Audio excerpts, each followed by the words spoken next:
All right. What's good, y'all? Hope everybody is well. What's the word? What's up, Brother Damon? Brother Malika, what's happening?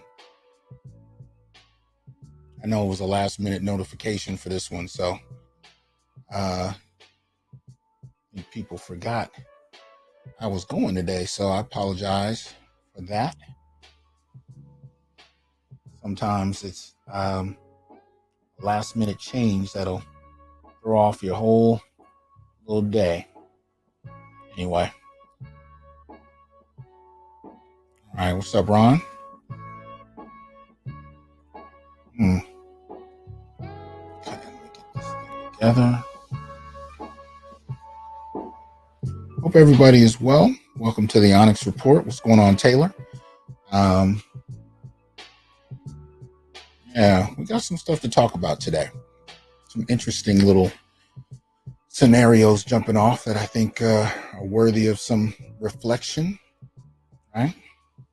Nevertheless, welcome to the Onyx Report, where we as Black male justice advocates uplift Black men and boys using critical analysis. So shout out to y'all. Let me get the kind of house business out the way so we can get it going. Y'all know what it is. Support the channel if you can. Please make sure you do. There's a number of ways you can go about doing so. You can do so through YouTube. You can join and subscribe. Do that right below the video. Or you can go to Patreon and support the show that way. And of course, on YouTube, there are levels of memberships. You can look into that. We appreciate any support you can extend. All right, what's up, Drew? What's up, Rashid? Kwame? 1D? What's happening? Hope everybody's well. Yeah. Been a little bit of a crazy week so far. A lot of things jumping off. Trying to stay on top of them all, so to speak. But it is what it is. So, trying to get it together. I'm not going to be on all night. It's that part of the year where they come pick up junk. So I'm trying to throw a bunch of stuff out there and make sure I catch the truck while the sun, hopefully, isn't completely down by the time I get out there. But we'll see. What's going on, Adam? Good to see you, man. All right, hope everybody's well. All right, so let's get into it a little bit. I'm going to start today with a Sacred Black Masculine Series. A couple things I want to shout out. Normally, as a matter of fact, the first one I was going to cover would normally be a shout out, but because of his contributions, I had to put him in the Sacred Black Masculine Series segment, because literally I just found out about an hour ago that one of my heroes, Melvin Van Peebles, has passed away. And man, I did not want to hear that, man. I mean, we got soldiers going down for real right now, and it hurt my heart. What's up, Lee's, Ways, and Golden Child? What's going on? You guys know what it is. You see the Patreon, the Cash App, the PayPal, the Venmo. Please support the channel so that we can continue to bring forth what we may bring forth. But anyway, yeah, man. This one hurt. This one definitely hurt, you know. Okay. Let me see. What's up, Tyrone? Oh yeah, Damon. I didn't know Black is you know, you have to send it to me when Black Guru Strike is knocking it out, and tell me where in the video it is, because sometimes these streams will be 3-4 hours. It's hard to know. But yo, Melvin has been a hero of mine. I've been using his films in my classes for decades, showing stuff, talking about his contribution. I was a little young for Sweetback's Badass Song, his original piece, groundbreaking piece. But I've shown it in class. And then I've also shown his son Mario's film, Sweetback, that talks about the making of Sweetback's Badass Song. And it helps you gain some appreciation. Appreciate that support, Tablicker. Thank you.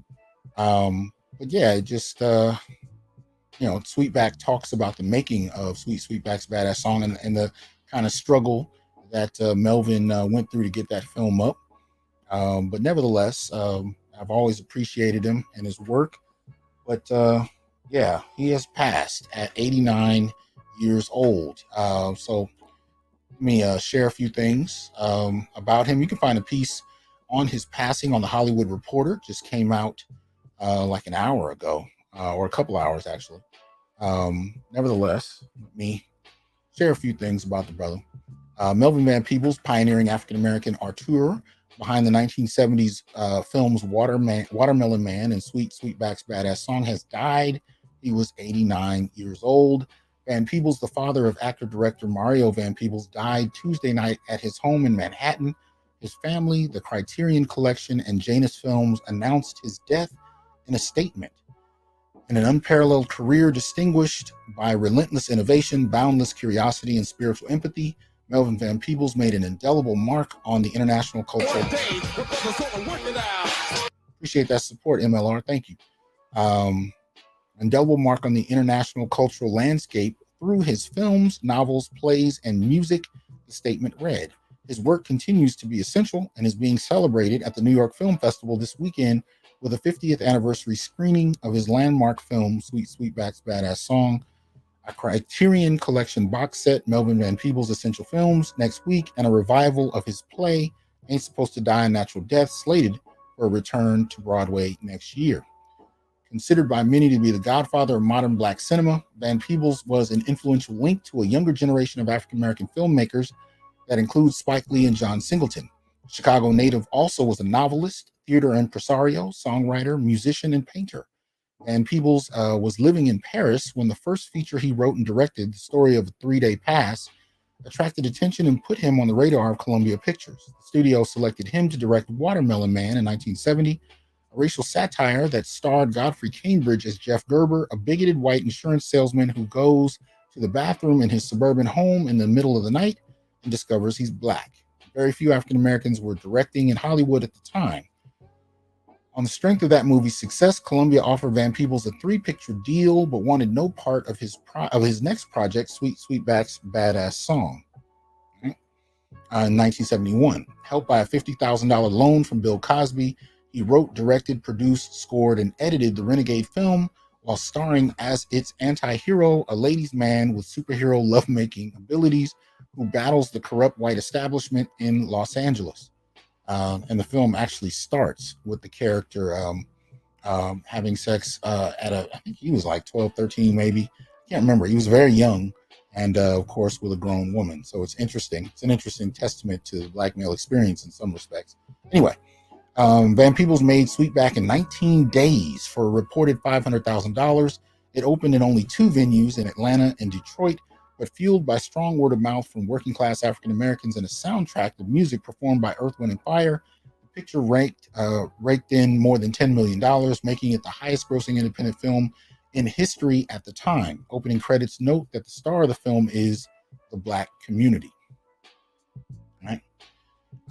1997 book about the movie. Mario notes in the introduction that his father was forced to self-finance, constantly on the brink of ruin. His crew got arrested and jailed, death threats, and yet at first he refused to submit his film to the all-white MPAA ratings board for approval. The film then received an automatic X rating. My dad, true to form, printed t-shirts that read "Rated X" by an all-white jury and made it a part of his marketing campaign. New York Times called Van Peebles the first black man in show business to beat the white man in his own game, and Sweetback ushered in the blaxploitation era in Hollywood. Before his film, Shaft was going to be a white detective, he said.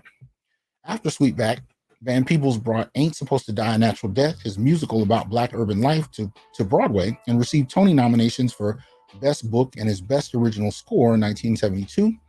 A year later, he received another book. Another book nom for Don't Play Us Cheap, centering on a devil who attempts to break up a party in Harlem. The 2 musicals garnered 9 Tony nominations in all. Van Peebles also directed a 1973 film version of Don't Play Us Cheap, as well as the action comedy Identity Crisis in 1989, which starred his son. That's one of the things I always liked about Van Peebles. He definitely would employ his own children and put them in things, whether they knew the value of that or not. And Mario would follow the form. So there are actually several generations of Van Peebles who are in the film industry on the strength of Melvin's work. Right? Let me see. He helmed and appeared with Mario in Posse 1993, a western about African American soldiers who mutiny against their racist white officer, and contributed a song, "Cruel Jim Crow," to the movie. Van Peebles had a writing credit on the stock car biopic Grease Lightning 1977, starring Richard Pryor, and adapted his novel about the growth of the Black Panther Party into the 1995 movie Panther that was directed by his son. In 2003, he was portrayed as Mario in Badass. That's actually the one I was referring to, 2003. That's Mario's film about his father. A son's homage, a son's homage to his dad. And 2 years later, Van Peebles was the subject of a documentary, How to Eat Your Watermelon in White Company and Enjoy It. Son of a tailor, Melvin Van Peebles was born August 21st, 1932. Graduated from Ohio Wesleyan in 1953 with a degree in Lit. Served for nearly 4 years in the U.S. Air Force and married a German woman. After his discharge, he worked as a portrait painter in Mexico, then moved to San Francisco where he ran cable cars. Van Peebles was also made 3 short films, beginning with The Slice of Life, 3 Pickup Men for Herrick, 1957, which he hoped would serve as his calling card into the motion picture industry. But when he was unable to find directorial work in LA, he, his wife, and their children, Megan and Mario, moved to Europe. In Holland, he studied with the Dutch National Theater, did some acting, and added Van to his last name. After his marriage dissolved, Van Peebles headed to Paris, where he authored 5 novels and wrote and directed his first feature, L.A. Permission, or Permission, I don't know how you pronounce it, an adaptation of his novel about a love affair between an African-American soldier and a French woman. It won acclaim in Europe, was retitled The Story of a 3-Day Pass for U.S. audiences, and chosen as the French entry for the San Francisco Film Festival in 1967. It was well received by critics and festival goers, but few knew that the filmmaker behind 3-Day Pass was American and Black. And he talked about that before. He had to actually go out of the country in order to be acknowledged in his own country as a Black filmmaker, which is not unlike Dr. Tommy Curry, that had to go out of the country to start Black male studies just to have it received in some capacity in the United States. So shout out to Dr. Curry on that. Right? Okay. It's a wonderful 2014 interview. Van Peebles said he insisted that the star of Watermelon Man be a Black actor. The character is only white in the first 20 minutes of the movie. You think a white guy can play Black, but a Black guy can't play white, he asked Columbia execs. He also changed the ending of Herman Rauscher's original script, which has the bigot waking up from a nightmare and back as a white guy. Being Black is not going to be a bad dream, he said. Van Peebles did promise the producers that he would film the original ending as well, giving them a choice, but then forgot to do that. Close-up of Cambridge's butt is the first sign that informs the audience that something crazy has happened to Jeff Gerber overnight. Van Peebles also did the music for the movie and appears in a cameo as a sign painter when Gerber opens his own business. To get owners, twin brothers of the Detroit Theater, to open Sweetback, Van Peebles bet them a new suit, certain that his film would bring in more money than the movie they had at the time. He won. Before a screening of the film in April 2018 at the TCM Classic Film Festivals, Van Peebles said, "I haven't had this much fun with clothes on in many years." Let me see here. He was also in such films as Robert Altman's O.C. and Stiggs, 1985, Jaws the Revenge, 1987, Reginald Hudlin's Boomerang in 92, Last Action Hero in 93, The Hebrew Hammer in 03, and Peebles, 2013. On television, he starred with Mario on the short-lived Stephen J. Cannell NBC comedy Sunny Spoon, and appeared on All My Children, In the Heat of the Night, Living Single, and Girlfriends. Van Peebles won a Daytime Emmy and has a Humanitas Prize in 1987 for writing an episode of CBS School Break Special, The Day They Came to Arrest the Books. He also was author of Bold Money, a 1986 primer on how to trade stock options. Dad knew that Black images matter, Mario said in a statement.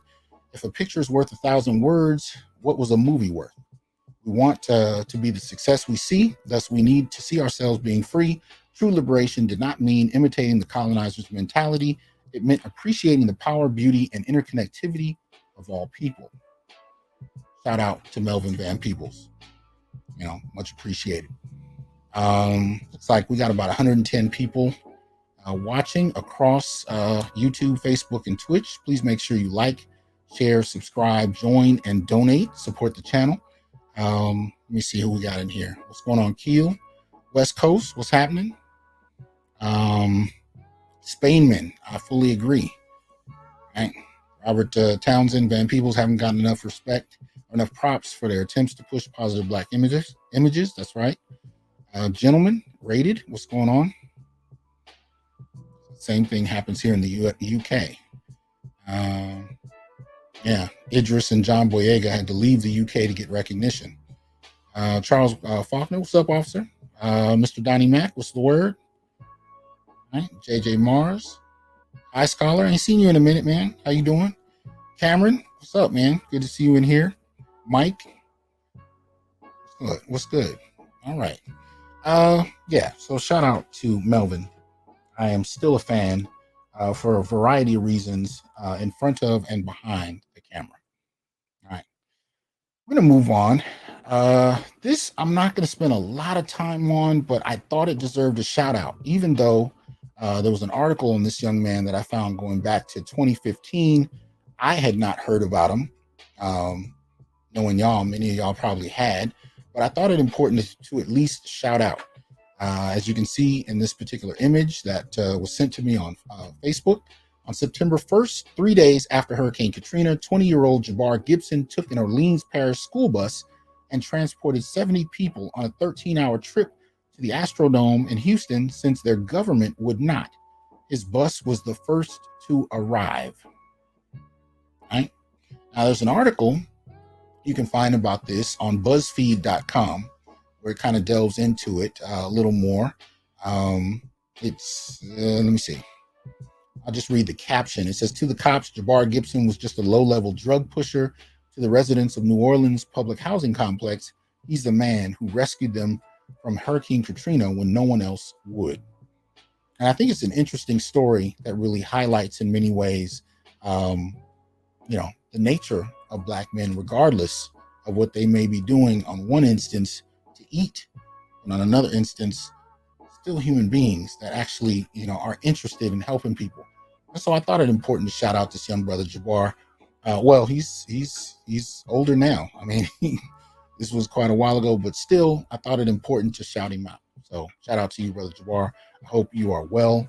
I don't have any current information on his status. Anybody knows anything about him, feel free to put it in the chat, especially if you have some evidence along those lines. But nevertheless, for the example he set on September 1st, salute. All right. So let me go ahead and bring up a good friend of mine. Y'all know I like to have him on a regular basis come through the show, bless us with a word. So let me, again, welcome brother BGS to the show. What's up, man? What's up, Dr. Truth? What's going on with you, man? Same old, same old. All right. What's going on, Douglas? We got some people in. Mr. Anderson. Barry, what's the word? Valeri, Blade Runner, what's going on? Y'all know what it is. You saw the caption. We had to get into this. Troll farms or Neo-COINTELPRO. Is the gender war a product of misinformation? Now, I invited BGS because this is somewhat up his alley, tech head that he is. We rapped about it for a few minutes before, and I said, man, see, you can get up and we can have a conversation about this. Here, let me move this over here a little bit. I told you, I still don't have enough monitors, man. I need to be surrounded by monitors. It's not enough. All right. So this is a piece that brother Reggie, shout out to you, Reggie, if you're listening, sent to me. Now, a couple other people sent it to me as well, but I didn't get a chance to really look at it. And then when Reggie sent it, he doesn't send me nothing unless I really need to see it. So I said, all right, let me check out what's going on here. So this is a piece that you can find on MIT Tech Review. right? That's technically at technologyreview.com. And you can see the title there, Silicon Valley, right? Troll farms reached 140 million Americans a month on Facebook before the 2020 election, internal report shows. Caption reads, "This is not normal. This is not healthy," right? So this just came out a few days ago, September 16th, and highlights some things that I thought were fairly important that we might need to get at. So I'll just start it off here. Right. In the run up to the 2020 election, the most highly contested in US history, Facebook's most popular pages for Christian and Black American content were being run by Eastern European troll farms. These pages were part of a larger network that collectively reached nearly half of all Americans, according to an internal company report, and achieved that reach not through user choice, but primarily as a result of Facebook's own platform design and engagement-hungry algorithm. Right? The report, written October 2019 and obtained by MIT Technology Review from a former Facebook employee not involved in researching it, found that after the 2016 election, Facebook failed to prioritize fundamental changes to how its platform promotes and distributes information. The company instead pursued a whack-a-mole strategy that involved monitoring and quashing the activity of bad actors when they engaged in political discourse, and added some quadrails that prevented the worst of the worst. But this approach did little to stem the underlying problem, the report noted. Troll farms professionalized groups that work in a coordinated fashion to post provocative content, often propaganda, to social networks, were still building massive audiences by running networks of Facebook pages. Their content was reaching 140 million US users per month, 75% of whom had never followed any of the pages. They were seeing the content because Facebook's content recommendation system had it pushed into their news feeds. Instead of users choosing to receive content from these actors, it is our platform that is choosing to give these troll farms an enormous reach, wrote the report's author, Jeff Allen, a former senior level data scientist at Facebook. Joe Osborne, a Facebook spokesman, said in a statement that the company had already been investigating these topics at the time of Allen's report, adding, "Since that time, we have stood up teams, developed new policies, and collaborated with industry peers to address these networks. We've taken aggressive enforcement actions against these kinds of foreign and domestic inauthentic groups and have shared the results publicly on a quarterly basis." In the process of fact-checking this story shortly before publication, MIT Technology Review found that 5 of the troll farm pages mentioned in the report remained active. And in case y'all needed to know, this is one of the most significant ones, and you'll see why I say that in a moment. But just go ahead and I'll just let you absorb that title for a quick second. I thought it was pretty interesting myself. Did you have any thoughts when you first saw it? I was kind of stunned because I didn't think that a troll farm would actually target African Americans like this, especially with a title like that. Exactly. It's kind of surprising, shocking, actually. What's going on, Mike? Inner Light, what's happening? Christopher, what's the word? So people coming on in still. Extended clips, what's going on? Tim, what's happening? Valeri, I hope I pronounced that right. And of course, brother MLR, Golden Child. Yeah, for real. I mean, there's no way this can be misconstrued to go anywhere else. Nobody else really even uses that kind of terminology that way, except in the Black community. So this is just a glimpse of a page, but it continues. The report found that troll farms were reaching the same demographic groups singled out by the Kremlin-backed Internet Research Agency during the 2016 election, which had targeted Christians, Black Americans, and Native Americans. 2018 BuzzFeed News investigation found that at least one member of the Russian IRA, indicted for alleged interference in the 2016 U.S. election, had also visited Macedonia around the emergence of its first troll farms. Though it didn't find concrete evidence of a connection, Facebook said its investigations hadn't turned up a connection between the IRA and Macedonian troll farms either. This is not normal. This is not healthy, Allen wrote. we have empowered inauthentic actors to accumulate huge followings for largely unknown purposes. The fact that actors with possible ties to the IRA have access to huge audience numbers in the same demographic groups targeted by the IRA poses an enormous risk to the US 2020 election. As long as troll farms have success in using these tactics, any other bad actor could too, he continued. If the troll farms are reaching 30 million US users with content targeted to African Americans, we should not at all be surprised if we discover the IRA also currently has large audiences there. Allen wrote the report as the fourth and final installment of a year-and-a-half long effort to understand troll farms. He left the company that same month, in part because of frustration that leadership had effectively ignored his research. According to the former Facebook employee who supplied the report, Allen declined to comment. The report reveals the alarming state of affairs in which Facebook leadership left the platform for years, despite public promises to aggressively tackle foreign-based election interference. MIT Technology Review is making the full report available with employee names redacted because it is in the public interest. Its revelations include, as of October 19th or 2019, around 15,000 Facebook pages with a majority U.S. audience were being run out of Kosovo and Macedonia, known bad actors during the 2016 election. Collectively, those troll farm pages, which the report treats as a single page for comparison purposes, reached 140 million US users monthly and 360 million global users weekly. Walmart's page reached the second largest US audience at 100 million. Now that's some shit. Mm-hmm. That's some shit. So this is basically outpacing Walmart in terms of how this is going out. And I'm not really delving into this in regard to the election. BGS may want to, I'm not sure. But I'm talking about this in regard to the Black community in particular. And you'll see why in more detail in a moment.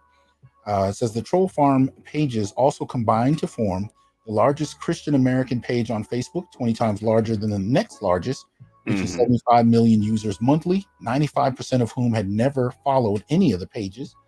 The largest African American page on Facebook. Mm-hmm. They didn't hear me. I don't think they heard me. I'm sorry, BGS. I don't think they heard me at all. Okay. The largest African American page on Facebook.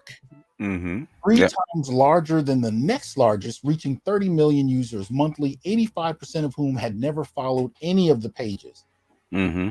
Second largest Native American page on Facebook, reaching 400,000 users monthly, 90% of whom had never followed any of the pages.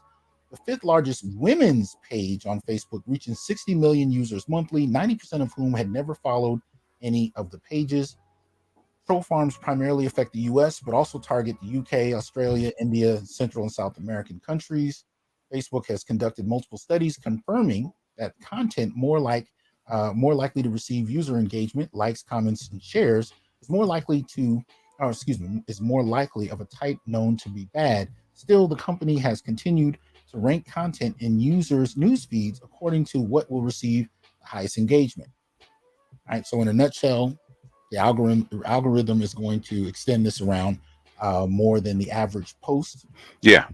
Across the board. They put it in your feed just like YouTube does. Mm-hmm. So it's guaranteed to spread, Mm-hmm. right? And then people add on to it, like it, so on and so forth, going from there, right? And it really, as soon as it reaches that kind of content, that kind of interaction, people regard it as inherently accurate and true. Yeah. Let me see. I'm gonna skip ahead a little bit. How Facebook enables troll farms and grows their audiences. That's I'm gonna skip down to the chart. But I want you guys to see this. So here it is. Top African American pages on Facebook, right? What's the number one page? My daddy ain't shit. My baby daddy ain't shit. And it's above Essence and The Root. See that? It's above Essence, The Root, and Source Magazine. All black female dominated magazines. Thank you. What does that tell you? Thank you. Yes. And then you have that followed up by other troll farm pages like Black Babies, Hair and Beauty, Gang Memes Videos, Savage Hood, Hood Life Memes. And all of those beat out Black Enterprise. Mm-hmm. Then you have Savage Hood Memes.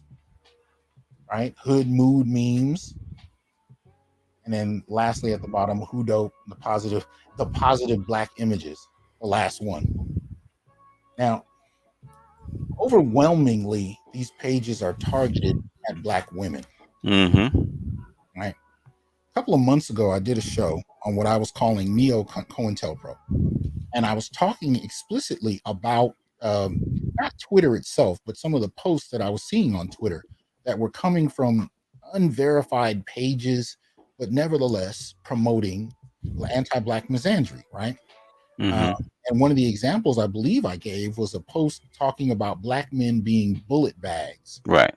Well, some of you guys recently, in the last week, might have been familiar with a post that came up. Torrin Walker was involved in kind of challenging it, but it was if I remember correctly, I think she was a lawyer. It was a Yeah. black woman that started using that terminology in her posts until and there was a sister that shouted her out, and I didn't record her name. I wasn't planning to bring it up, so I apologize. But she actually challenged her, exposed her. It was another sister that did it. But the point is, that term bullet bags had kind of fallen into use every day. Mm-hmm. And that's what I think we need to talk about. The ways in which, perceptions of black men and women are exacerbated, are really, stemming from external sources to troll and instigate further Mm-hmm. tensions that really do already exist. Let's not get Mm-hmm. that twisted. There are tensions, and some of those tensions need to be called out and articulated.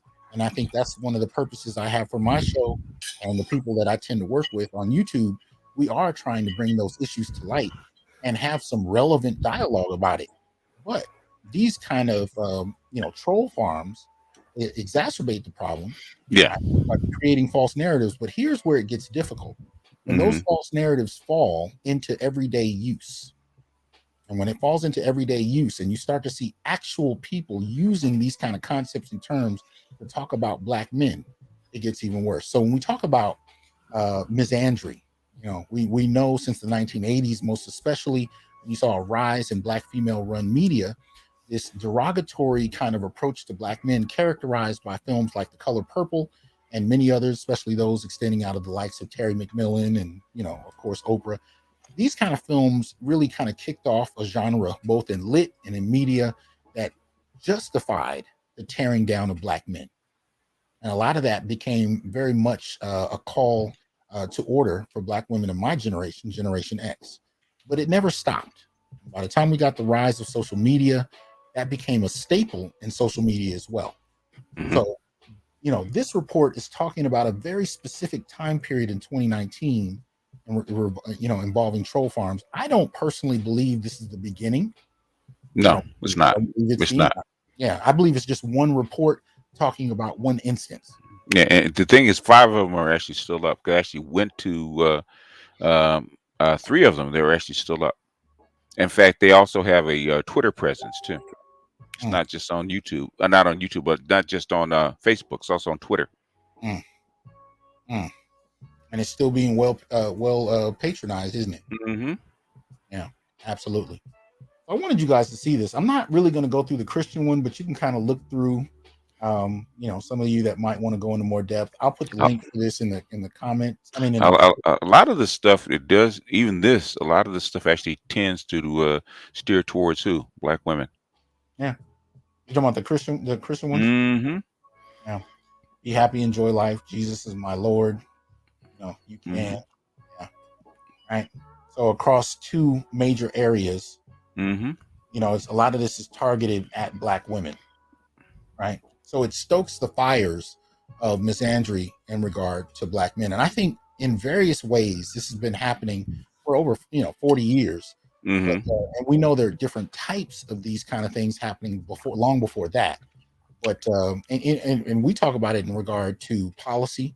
We talk Mm-hmm. about kind of shaping of human behavior, shaping of behavior and worldview in terms of Right. how black men are seen through Mm-hmm. policy. But we also have to talk about media. So in that regard, you have media and policy working hand in hand Right. to shape the image of black men as something negative, something incapable, something inherently monstrous.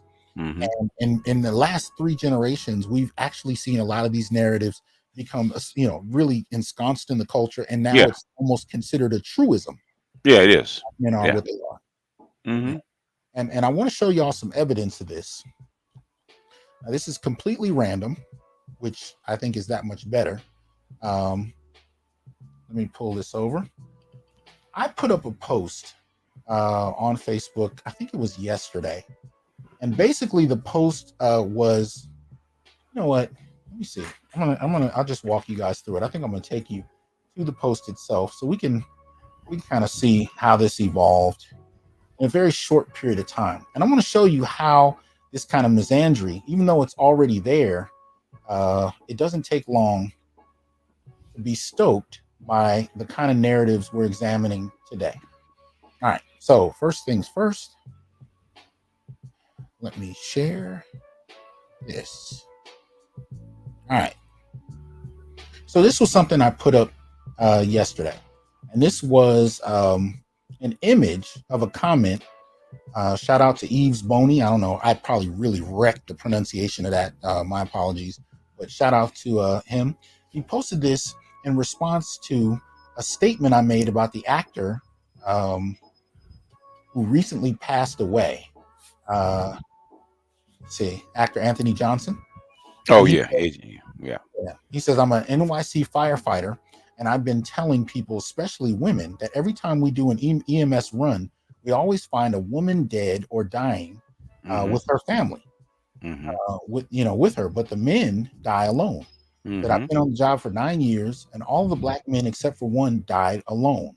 Mm-hmm. When we find them, they are either dead from a month to 6 months in their apartment alone. Wow. Appreciate Okay. the join, Tim. Good to have you. He says, yeah, when we find them, they either are dead from a month to 6 months and in their apartment alone, decomposing.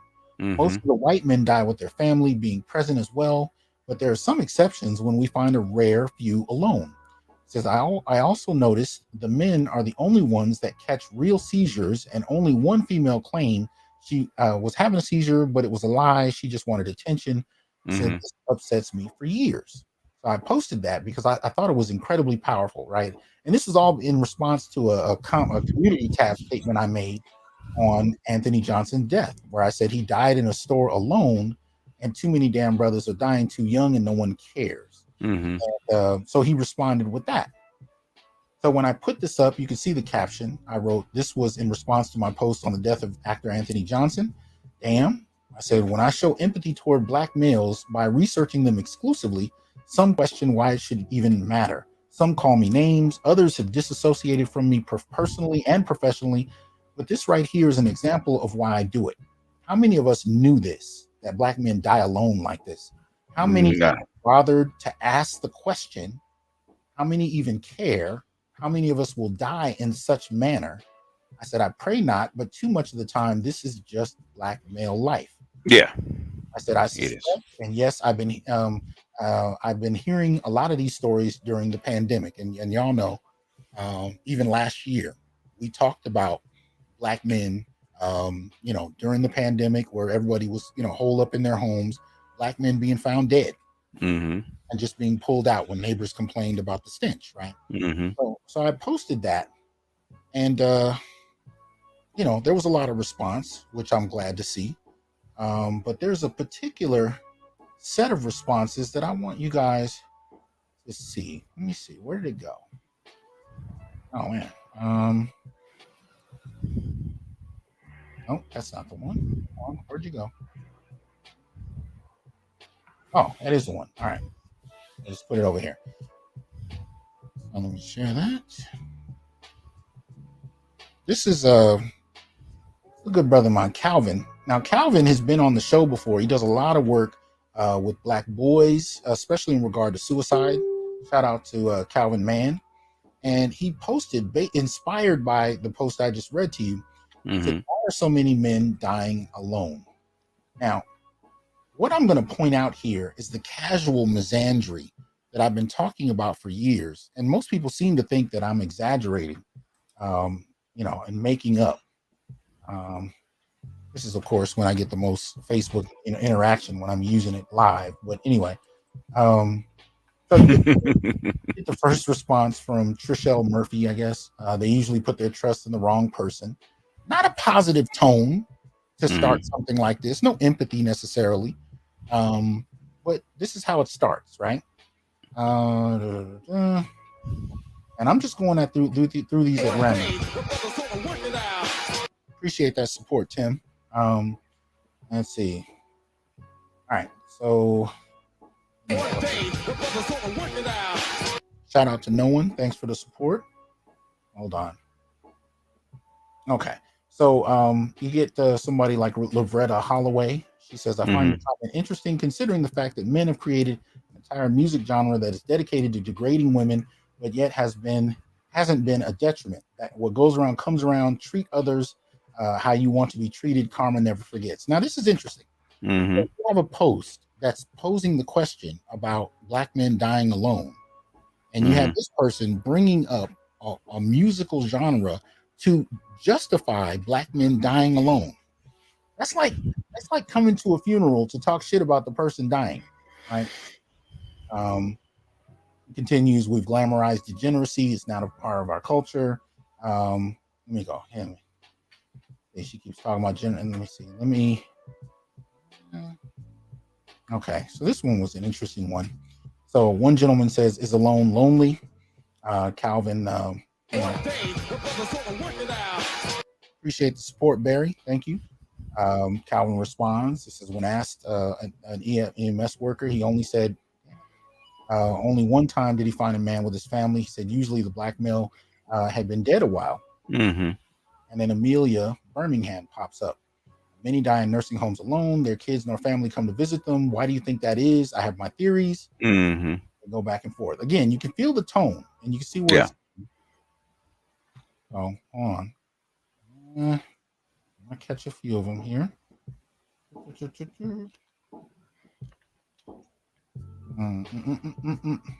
Okay. So then you get someone like Nina Burke-Hoy, right? Because women are tired of they cheating asses. Treat a woman with respect and compassion, she'll stick to you like glue. Wish that were true.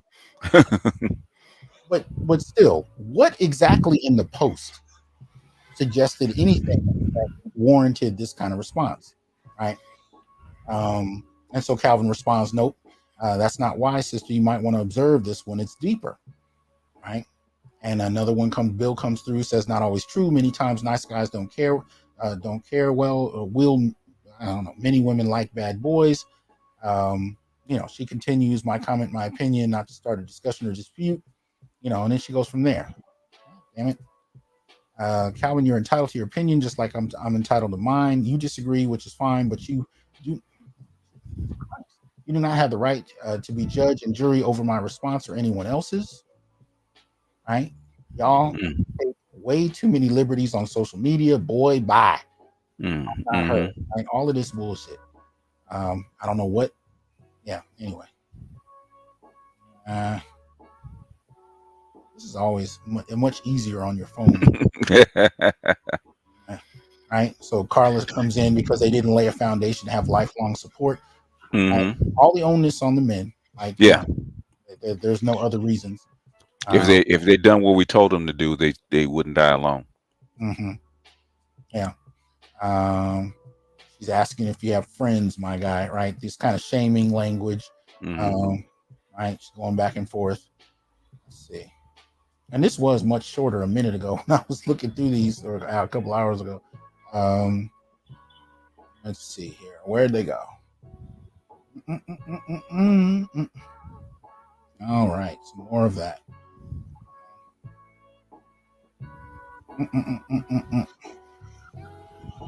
Okay, hold on. Should have done screenshots on my phone. It would have been easier. Okay.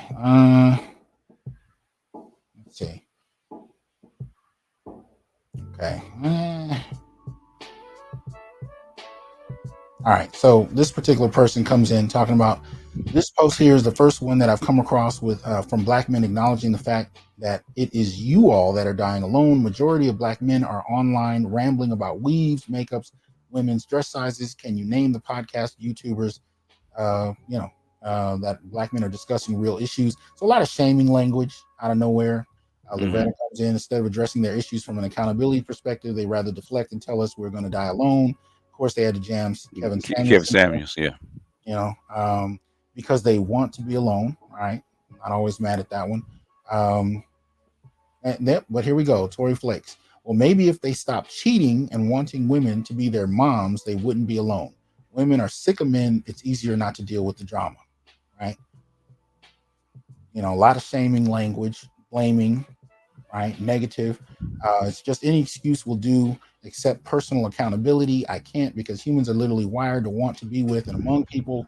Um, all I can say is do what makes you happy. If you're happier alone than alone, then be alone. It shouldn't really be a debate on someone's personal choice. You know, all of this bullshit. Mm-hmm. Come on. Hmm. It's Maybe long. because, like my male associates whom have acted like an ass, the female members have had enough and chosen to preserve their sanity by loving from afar. Plus, if you told them to go to the doctor, they wouldn't listen anyway. Right?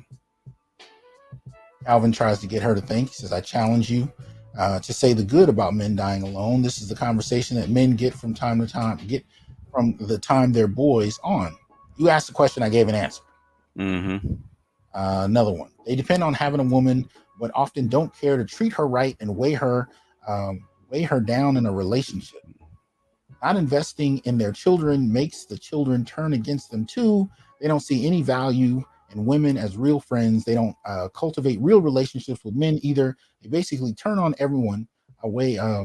Basically turn everyone away until they have no one. You got a sister in here laughing. Mm-hmm. Remember, the post is asking the question about men dying alone. Mm-hmm. Laughing, right? These are the kind of posts I'm talking about, right? Damn it. Um, this isn't new. It's been happening for years. My answer is narcissism or Mm-hmm. severe mental health issues that make these men unbearable. My own father. Now, see, notice the switch. Mm-hmm. Conversation was about men dying alone. She starts talking about her father as if that somehow justifies the representative nature of her statements to all black men. I don't get this much Facebook engagement when I'm trying to. I don't know what the. Anyway, my Mm-hmm. own father died alone in a halfway house. He spent his good years neglecting me and screwing over women and family members. My aunts, his two sisters are married and tried to get him help.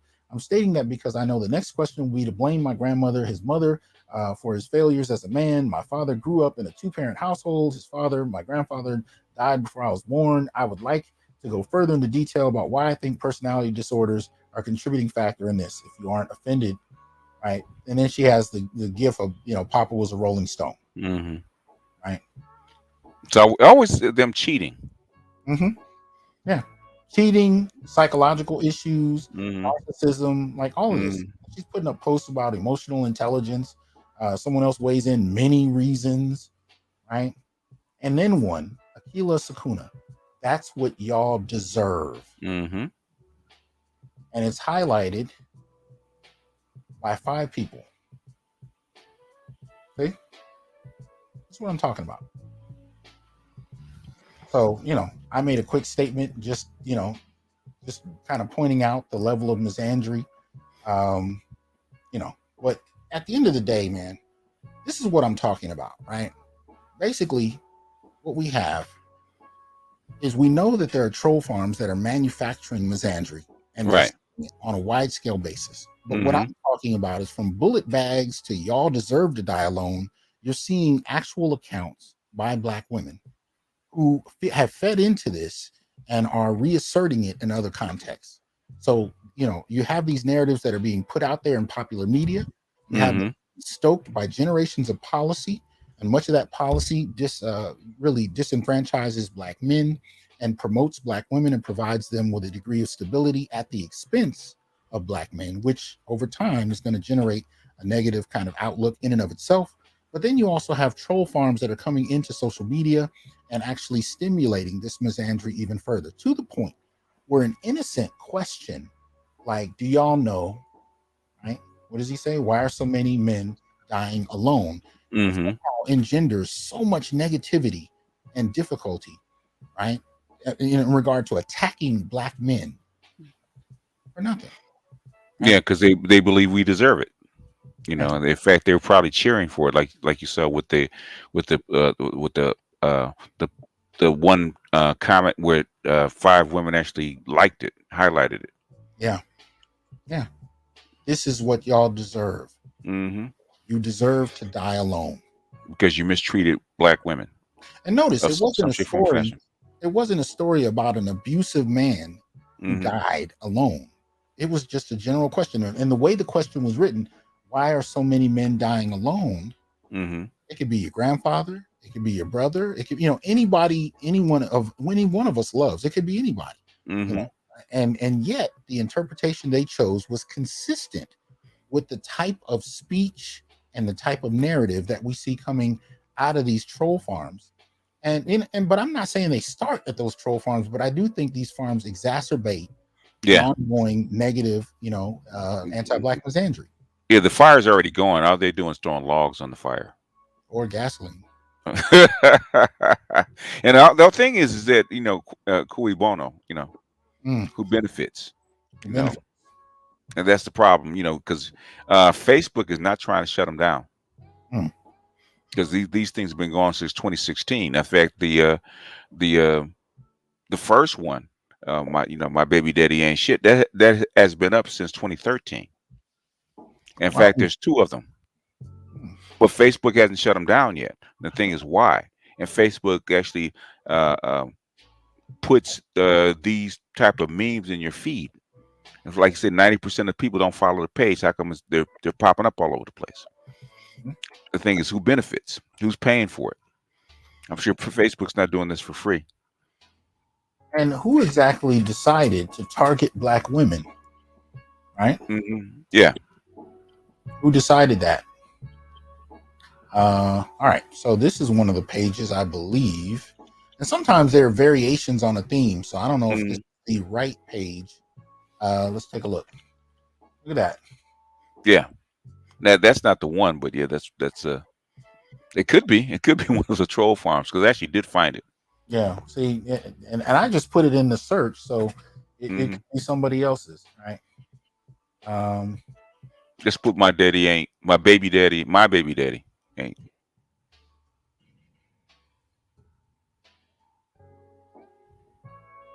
oh, I did.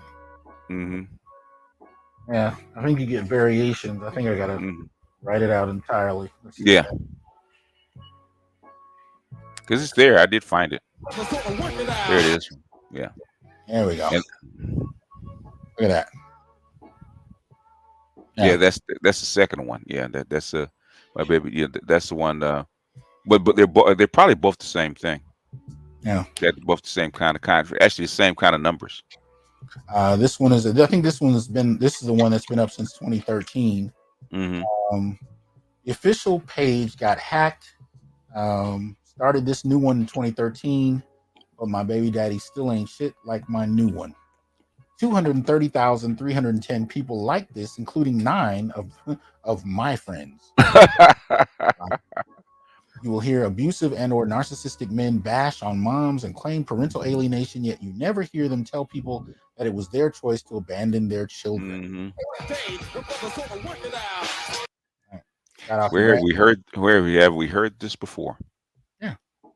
Brandon writes, who needs white supremacy when you have black women expressing these sentiments toward black men, masses, faithful concubine? Hmm. This is what we're looking at, right? These are fires that are being stoked artificially, Hmm. right? I love the smell of no kids in the morning, right? Hmm. We're looking at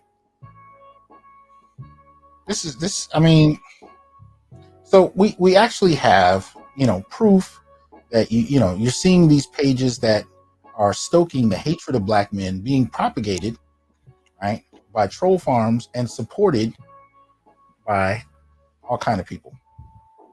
That's what we're looking at. Hmm. So And these aren't real people. That's the whole thing. yeah. But Facebook actually, pushes the stuff into your feed, like they said, like 90% of 80% of the people never even like the page, but it shows up in their feed. Hmm. So in Hmm. other words, people that actually, 90% of the people actually view this didn't actually subscribe to this page. See that? So the thing is, why is Facebook pushing this stuff? It's ridiculous. Yeah. Why are they pushing it? And what effect does it have? Mm-hmm. Right? And here's the other thing. It's not limited at all to Facebook, right? We've been seeing these kind of things across various social media platforms, but it's not always easy to verify who's a person, who's a blank shell, shell of a page, Mm-hmm. And when I talked about this a few months ago, and I was talking about Neo-COINTELPRO, what I was saying is you don't really need agents the way you may have needed them in the 1970s. At Mm-hmm. this point, you can have somebody sitting at a computer typing anything they want. The danger is when it actually begins to be something that real everyday people start to incorporate and send out on their own. And so it turns everyday people into agents in many ways.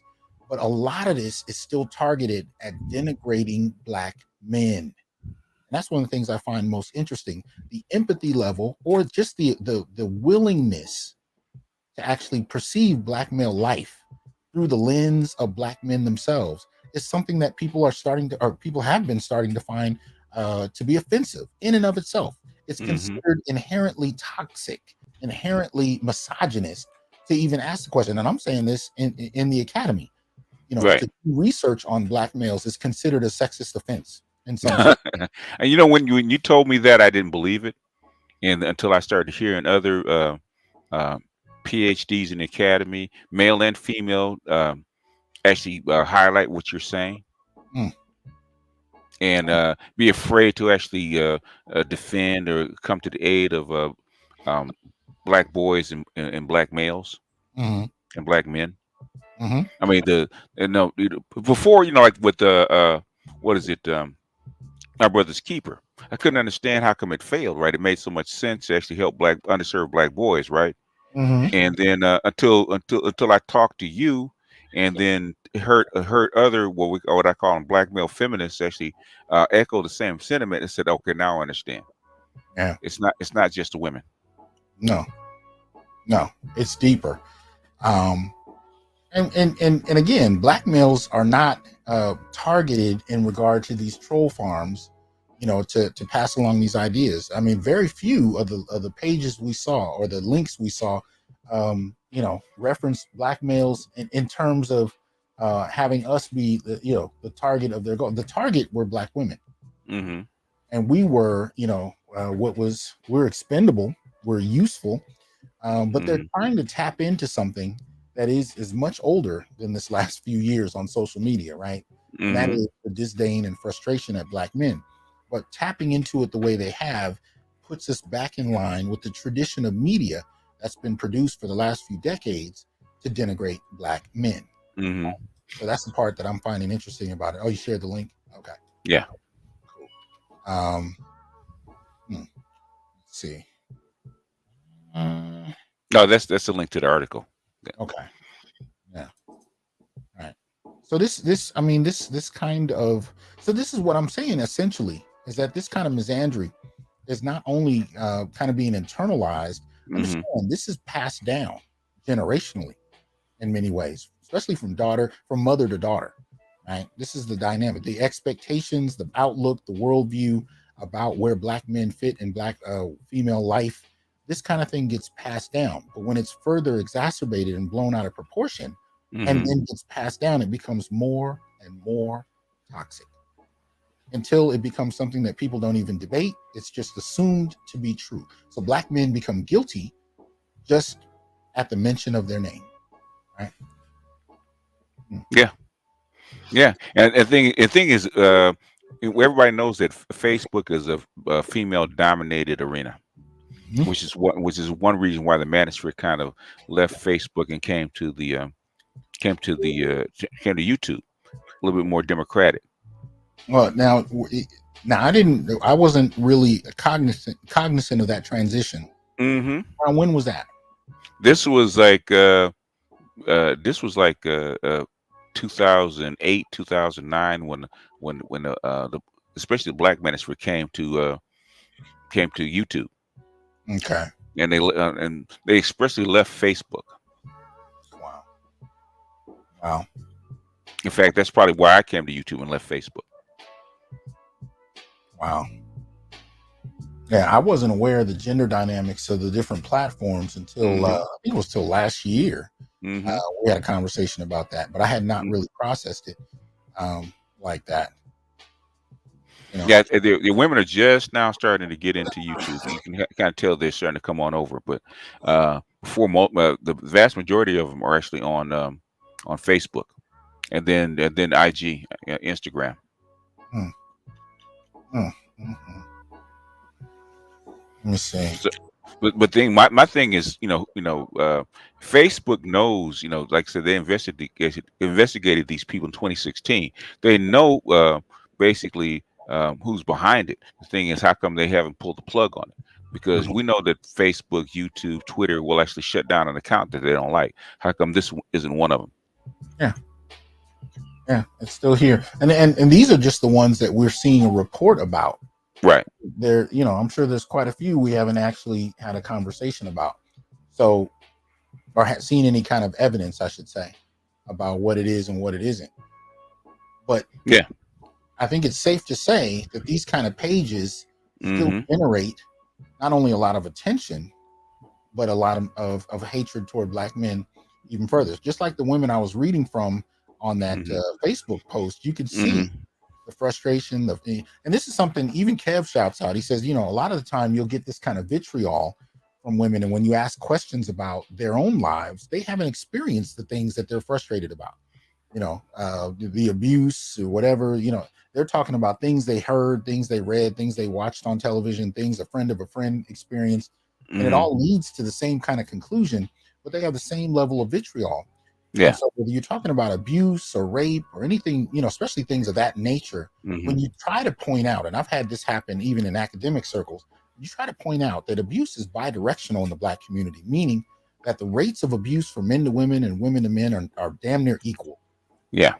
And Black men have not enjoyed several decades of being told and having it described to them in film and television what abuse even looks like. So we're not encouraged to report. We don't have generations of shows and documentaries and PSAs telling us to report, let alone having shelters for Black men that have experienced extreme amount of abuse. We haven't had that kind of cultivation, and yet the rates are still the same. That tells Mm-hmm. me that there are more than likely far more Black men that are not reporting than most people think. Yeah. And yet, out of what's reported, despite us not being conditioned to do so, it's still equal, right? So that's just in terms of abuse.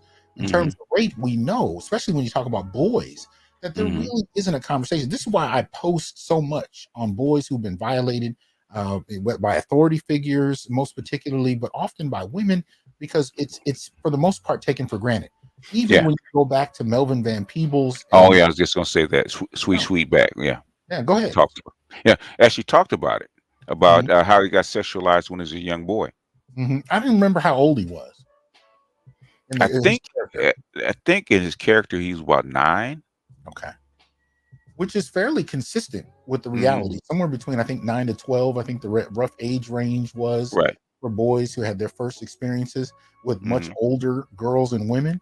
Mm-hmm. So it was kind of telling in terms of what Melvin decided to put on the screen. But Mm-hmm. a lot of the time, yeah, boys and men have articulated this as some type of rite of passage, and women do this too, I should say, Mm-hmm. as some kind of rite of passage. Even though the data shows us that boys experience the same types of trauma that girls do. Look up Tommy Curry and Ebony Utley's paper "She Touched Me."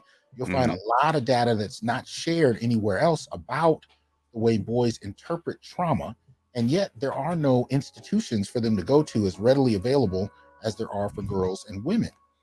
And so when you try to share that information with people who've really been raised on a steady stream, be it in Mm-hmm. media or in their own families, about Black men and the misandry that's kind of been cultivated there, you're lucky to get your point across.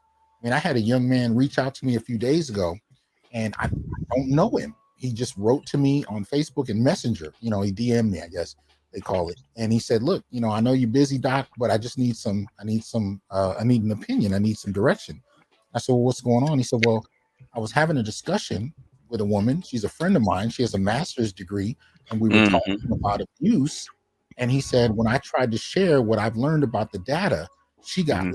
louder and louder and louder. Right. And then she started calling me names, and then she's screaming and damn near foaming at the mouth, Mm-hmm.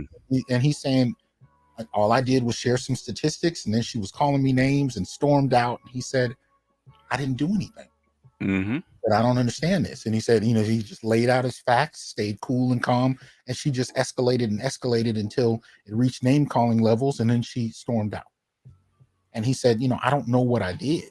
I said, well, you're contrasting the dominant narrative. And the dominant narrative has become a part of so many people's identity that, the kind of negative perspectives on Black men are given at this point. So when you actually challenge them with data, you're actually shaking the foundations of some people's identity, because who Yeah. they are has been framed Mm-hmm. off of this negative perspective on Yeah. Black males. They need Black men to be what they've been taught Black men Exactly. are at that Exactly. point. Yeah. And you will get cussed out just by pointing out. Matter of fact, you could actually point, especially, and this is particularly important if you're talking to like a family member and they're trying to give you a narrative on something that happens and you were there, Mm-hmm. and you start to point out what they're overlooking, you'd be Mm-hmm. surprised how quickly the tempers will flare, Mm-hmm. right? Because you're challenging what they believe to be their self-identity, Yeah. and they've grown comfortable with in regard. And a lot of that also has to do with the idea that Black men are essentially lesser beings. Mm-hmm. You actually start to show that this might not be true. What does that say about someone who's actually learned, whether they've used this language or not, that they are superior beings to the people you're talking about? What does that do to their self-image? Right? Yeah. To their worldview. Yeah. When you Yeah. shake somebody's worldview, they're gonna get upset. Absolutely. Absolutely. Uh-oh. Did Uru Strikes just come up in here? Uh-oh. Uh-oh. Yeah. But this is what we're looking at. So I think what I'm gonna do is open it up for a little bit. I think we can do another hour. Then I have to do some stuff, but I'm gonna put the invite in the chat, and you can come up, and I do prefer you stay on topic, right? If you want to add something about what we're looking at in regard to troll farms and in regard to what I'm calling Neo-COINTELPRO, this misuse of, or really, I don't even want to call it a misuse. This Straight up propaganda. Yeah. this Abuse. propaganda, yeah. This use of media and Mm-hmm. social media at that, Yeah. right? To attack Black men, right? So you're welcome to come on up. Yeah. We have a little It's almost like the when they're actually called FBI. I think it was a few years ago called Black men. What do you call it? Black identity terrorist. Mm-hmm. Oh yeah. Oh Yeah. yeah. Oh yeah. And the thing about that was there was I only knew the first person arrested. I don't know how many eventually were, but I know the first person arrested for that charge was a Black male. Mm-hmm. I found that real interesting, right? That there was there's a paper that Curry did a while back and called "Racism as Misandric Aggression," and he was basically saying that if you look at the data, what we call racism is more often than not targeted at Black men or men of color, for that matter, but most particularly Black men. Yeah, Dar, Black identity extremists. Yeah. Yeah, thank you. Black identity extremists. It's not an accident that the first person arrested for that charge, that newly trumped up notion, was a Black male. Mm-hmm. Not an accident at all. And it would have gone further, except the manosphere kind of shut it down and started, sounding out the call and actually challenging and pushing back on an idea. And actually, it lasted for about 6 months, and then it actually went away. Otherwise, it probably would have been worse. Okay. Let's see here. All right. Okay, we got one up in here. Let me pull him up. Okay, is this G Money? Is that what that is? Yes. Hello? Good evening. Good evening. BGS, peace. G Money. G Money. Okay. What's going on, man? Good evening, BGS. Good evening, Dr. Hasan Johnson. How you guys doing tonight? Hey, pretty good. Good. How about yourself? Doing really well. It's a pleasure to be on again. Really admire you guys' work. Just like to say thank you. on behalf of black men in general. I just like to know, like, why aren't these pages considered hate speech? Exactly. Yeah. This is hate. This is straight up racism and hate speech against black men. Why are they not being taken down? I just don't understand. Yeah, that's what we were asking. Because Facebook has investigated these people. They actually send investigators all the way over to Eastern Europe to check it out, but the pages are still up. Yeah. And Go ahead. And the pages are actually being pushed to people that don't even follow the page. Yeah. Interestingly enough, if there were similar pages made about any other demographic that we have in this country, oh yes, they'd be taken down immediately. But it seems like this black male misandry is just popular, and it's a lot of people are making money off of it. That's what I think as well. Yeah. And I'll say this: within African American culture, as it pertains to social media, again, this has become these kind of perspectives have become somewhat of a truism. And this is the thing: it's one thing, to talk about the extreme feminists, right, that are out there, just doing their thing. I don't really focus on that. I focus on everyday misandry. In other words, I focus on the kind of things that you might hear your mother say while she's in the kitchen, just on the phone, while you're sitting next to her, right? The kind of things your sister, your cousin, your girlfriend, your wife may say.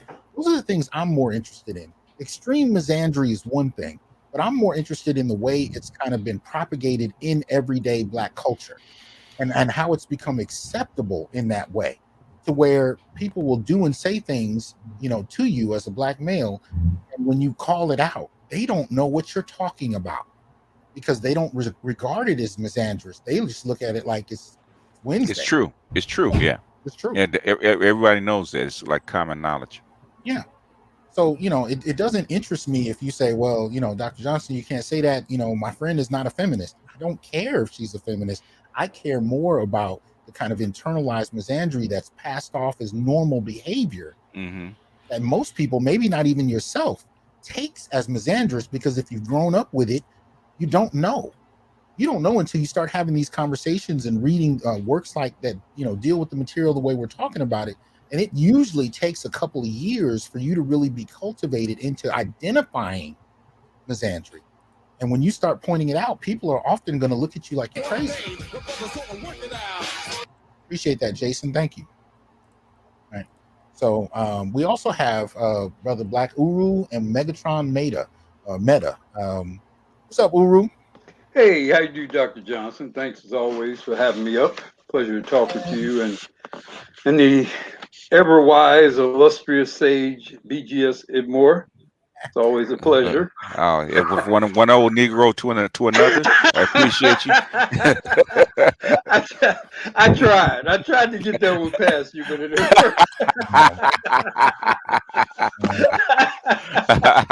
you're the only one I can actually say that to. Yeah. I thought I would try. I knew it wouldn't work, but I thought I would try. Well, give us your thoughts about this, good brother. Any idea? What crosses your mind? I have so many. I think there's for one, and I'll try to not be too specific so as to not rankle any feathers. I think there are demographics of people in the IT sector that don't like Black men. Okay. I think they don't like Black men in particular for an assortment of reasons. Some of them fairly obvious, and some of them somewhat ironic. I think for Black men to be as troubled as we are, but yet are considered to be, for example, ranked first or second, for example, in terms of most eligible men or desired men, I think bothers some men in some areas, and they get to indirectly vet their dissatisfaction or anger or jealousy in venues like this, frankly. I definitely think that there is marketing behind it as well. I think there are definitely business interests behind it.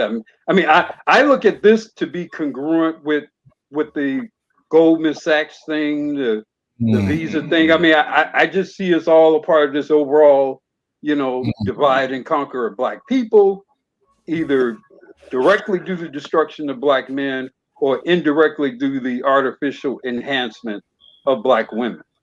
So I kind of see it all within the context of that. Okay. And there's just in general a lot of money to be made on bashing Black men. There has been for some time now, and this I would think would be just another venue of achieving that. And I think at some point, and I've said this before, at some point, men in general, Black men in particular, are going to have to collectively take on the policies in the social media sector, because this kind of thing, there's a whole lot of inconsistency, a whole lot of ambiguity, a whole lot of downright, I would say, bigotry in the execution of these standards. And at some point, we need to take it on as men, and particularly as Black men. Absolutely. Hold tight, because I know you got more to drop with that hammer. Let me also bring appreciate that, K-Ron. Let's bring in Megatron. Can you hear us? Peace, Dr. T. Peace. Hey man, what's going on? Yeah, we can hear you. I'm over here, and I have a study. Actually, it relates to this subject. It found that Twitter has, for some odd reason, an intersectional bias when it comes to reporting hate speech. And I think I know why. Yeah, there's a study right here. I can send it to you. Yeah, go ahead. Okay, I'm gonna inbox you that. But there's definitely an you can put it in the private chat too if you want. Okay. It's an image file, so I screenshotted it. But I noticed that, and that coincided with a few other things that I've been seeing over the past couple of years after the BLM energy switch, such as the white van myths coming out every year saying, oh, there's white vans in the hood following me, and these females going viral, 10,000, 20,000, 40,000 shares, likes, and hearts. With full long paragraphs describing these alleged Black men in white vans coming to chase them with full camera phones in their hands, and somehow they don't record the incident with the camera phone. And she actually almost got somebody. One of them, one shared post I remember, almost got somebody hurt. It was a Black man and his wife in a van working, and somebody took a picture of the back of the van to make it part of this myth. And this has been going on for 4 or 5 years, and it just keeps coming on. It keeps recycling itself. And then there's another thing that's also related to that. Have you seen blackandmissing.com's 64,000 number? It hasn't changed since 2011. Every year you will see there are 64,000 missing Black women. These are all, they said that. and it's odd. Why doesn't the number change? Why is it exactly 64,000 every year? Right. Yeah, absolutely. Yes. Propaganda. One more thing I noticed. I looked at the Facebook oversight panel, right?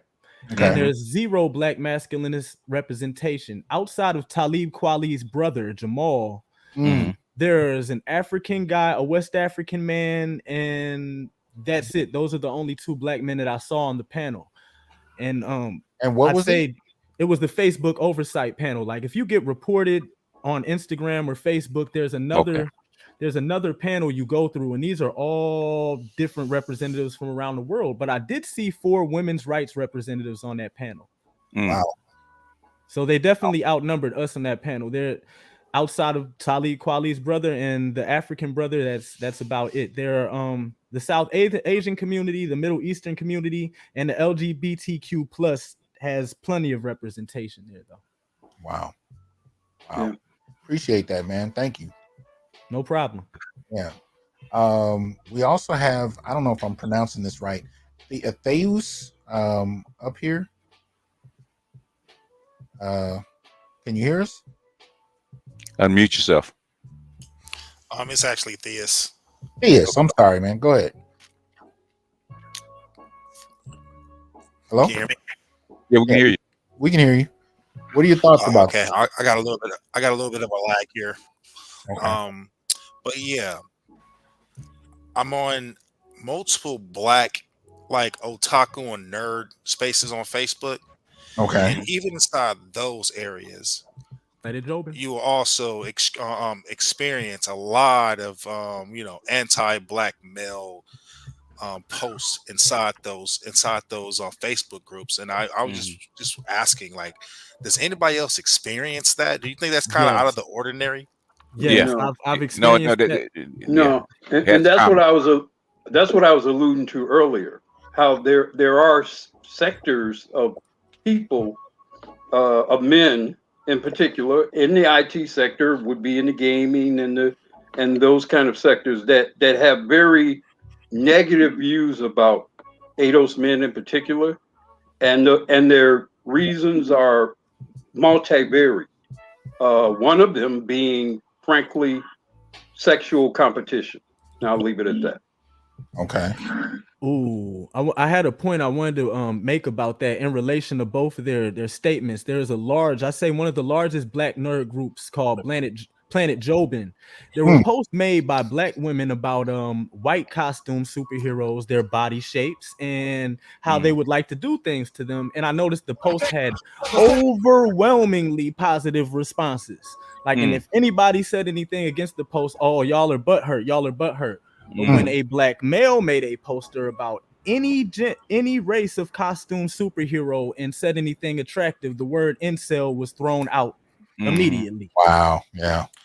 Yeah, I kind of got kicked out of that group a long time ago. So did I.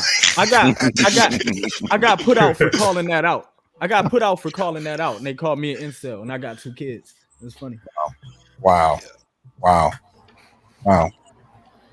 You just see like random posts from people that you have on your Facebook page, and most of the people on my Facebook page, if you want to talk about women, are college educated, highly college educated. You'll just see just disgusting rhetoric being said about black men in general, and you just wonder where this thought process come from supposedly college educated women. Absolutely. And that's interesting you say that, because I actually do see it coming from students as well. But I don't think it started with them, but I do think they've ingested this, and it's become somewhat of a norm in certain circles. And too many circles, I really should say. Too many. And one thing I also want to say is that, even though we're inside like anime groups, comic groups, or anything like that for the black people, right, those are the posts that get the most interactions. They'll get more interactions than any other post on those groups, and I find that very interesting. Yeah. Why is there so many females inside these groups? That's what I'm curious about.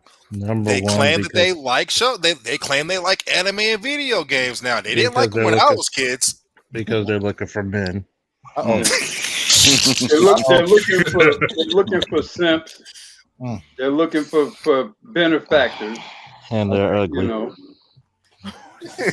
Yeah, man, I'm just telling the truth. A lot of them are ugly. See, a lot of those groups are havens for anybody who has some type of misandry, or they're supporters of the LGBT. I had a guy arguing with me up and down. Why is it okay for Robin Tim Drake to be bi, which means gay? And I had to look on his platform. I was like, oh, no matter why, because, to put it in a nice way, his nickname was Sugarfoot. So I'm just looking at this like, like, why are you here? Because half of you don't even read the comic. And the idiot was like, well, did you even read the comic? Yeah, it sucked. I said, yeah, it was terrible writing. But you get into these caves where if you're not agreeing with any chick, and it's like, nobody likes it. You're not allowed to have an opinion. And there's many a times I said some choice words to everybody, and I said, please, try me.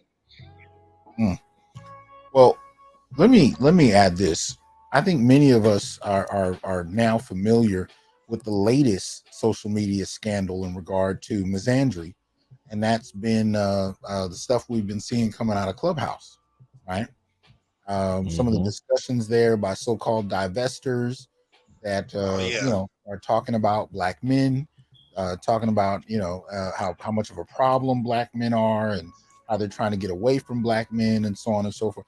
I mean, I look at those kind of things in the same tradition in many ways as these troll farms, but these are not just blank people behind the camera. You can actually hear voices, you can hear the intensity of the hatred for black men, and really it's become so common. Like I showed earlier, everyday posts are now littered with this kind of misandry, right?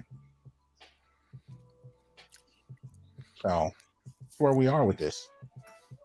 Anybody else hear the Clubhouse breakdowns? Yeah, I I've heard that. heard And one on Twitter. Yeah.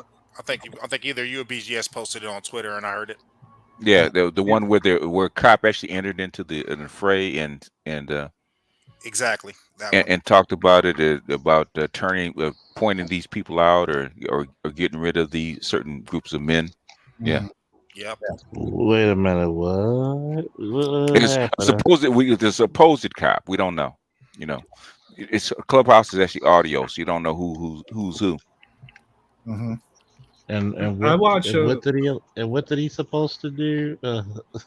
Well, he was talking about how they need a whole lot of cars because they got to lock up so many black men. These black men come out of the woodworks and give them problems, and they just need a lot more cars. But he can't point it out because he'll be called a sexist if he does.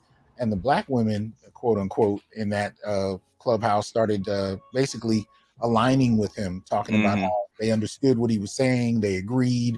So on and so forth. So you had this kind of alignment between black women who consider themselves divestors from black men and white cops who want to see more black men go to prison. Okay, let me reenact this. I'm gonna come into the conversation as a black police officer and say they're effing crazy.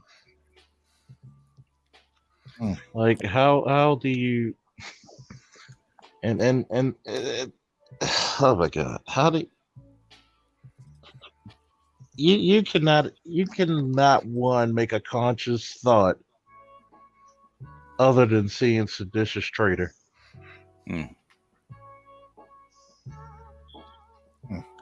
That's the first thing that comes to mind, seditious traitor.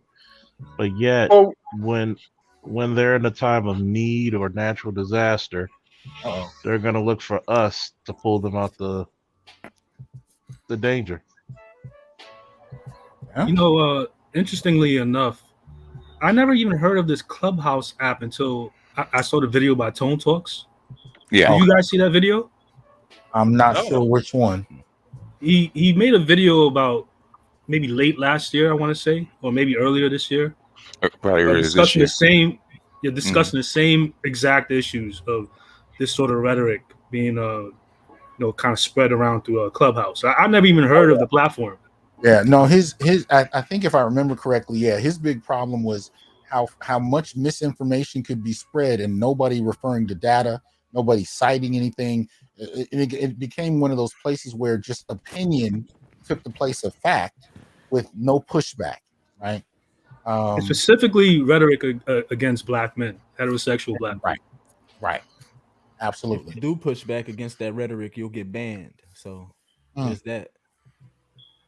And that's one of the reasons that, no, you're right. And that's one of the reasons that black men definitely have to keep producing their own content, because otherwise you let everybody else tell our story or tell our narratives, and that becomes even further marked as fact. And nobody actually hears what black men have to say themselves. So it's that much important. And that's why I appreciate you guys being willing to come up and speak out, because we have to cultivate these voices. We have to keep these narratives and discussions going. Yeah. Well, I mean, that's why I've said before, I think at some point we've got to, and, I don't have a legal background, but at some point we've got to begin to formally take on black women in court. Oh yes, I saw that, and I saw the professors didn't. The professor didn't take They that didn't. well. He didn't take that well. Some of Dr. Johnson's brethren. Yes. No, you didn't do that. No, you didn't do his that. his Did colleagues. not Yeah. respond kindly to my. No. Yeah. Yeah. Yeah, because you dropped the hammer. Ain't nobody ready for that hammer. Man. I'm trying to plant the seed, brother. You know, because as I look at things and what you present here, I just see attacks coming from so many different directions, Mm-hmm. and there's so many scales, great and small. Whether it's Facebook and these trolling accounts and Clubhouse, certainly all the misandrous policy making. At some point, you're not going to be able to run away from. You're not going to be able to go to this platform, then go to that platform. They're going to follow you wherever they go. Yeah. And the weaker you are, the harder they're going to press you. The more encouragement that's going to give them to try to destroy you. Mm-hmm. And I think if suddenly Black women in particular were made afraid of Black men attacking them in court because of the particular misandrous activity that they engage in and help to promote in alliances with outside groups and companies and governments, I think that would have a chilling effect on the behavior of a lot of Black women. Well, and I even think that needs to be the case in terms of abuse. I think Black men need to be more litigious about abuse, because part of what I think is happening with the abuse of men is that women have grown up, not being told that whatever they do is not abuse. What men do that's considered violent or even just verbally problematic is considered abusive, but what women do is not. And I think that's the way we've all been trained. So I've seen Black men take blows to the face and look at each other and say, well, that's just how women are. Yeah. As opposed to the way women respond. If you touch hers, you're going to jail. We have to become far more litigious in that, because I think women need to learn there are consequences for your behavior, especially when it comes to mistreating Black boys and men. It starts very early. I had my ex tell me today her son was in the classroom, and this little girl was raising hell like some Stone Cold Steve Austin stuff. Going around the classroom, decides to take her son, attempt to stab him with a pen, then slaps him in the face. And at first he's like, look, you do it again, I'm going to slap you back. So she tries to swing again. All you heard, from what I hear from the reports, all you heard was cacao. And that's when the teachers wanted to intervene. Exactly. Mm-hmm. But nothing up to that point counted, right? Yep. Mm-hmm. Now, I found a clip of what we were talking about a little earlier. I'm going to see if let me play some of this, and you guys can respond as you see fit. Let's see. 8 or 10 cars with 2 cops in each car, that's sometimes not enough, because they come out of the woodwork, and you guys are taking the heat that a lot of people wouldn't. And you guys hear that? Hats off to you, and I hear it. I'm trying not to cuss. Keep it up, because that's the only way it's gonna get out. Because if I say anything, you guys have said it, I'm just a racist, and get the fuck out of here. You know what you're talking about.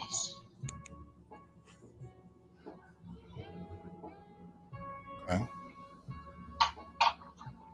Yeah, and it's something we're aware of that. Like, that's why we have the policy that we have in this room, and I don't know how many of the other rooms, the investment rooms you've been in.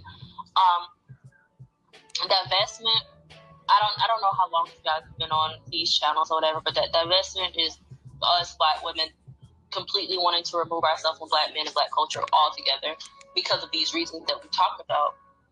And it's a very scary situation. It is a very real and present threat, like at all times.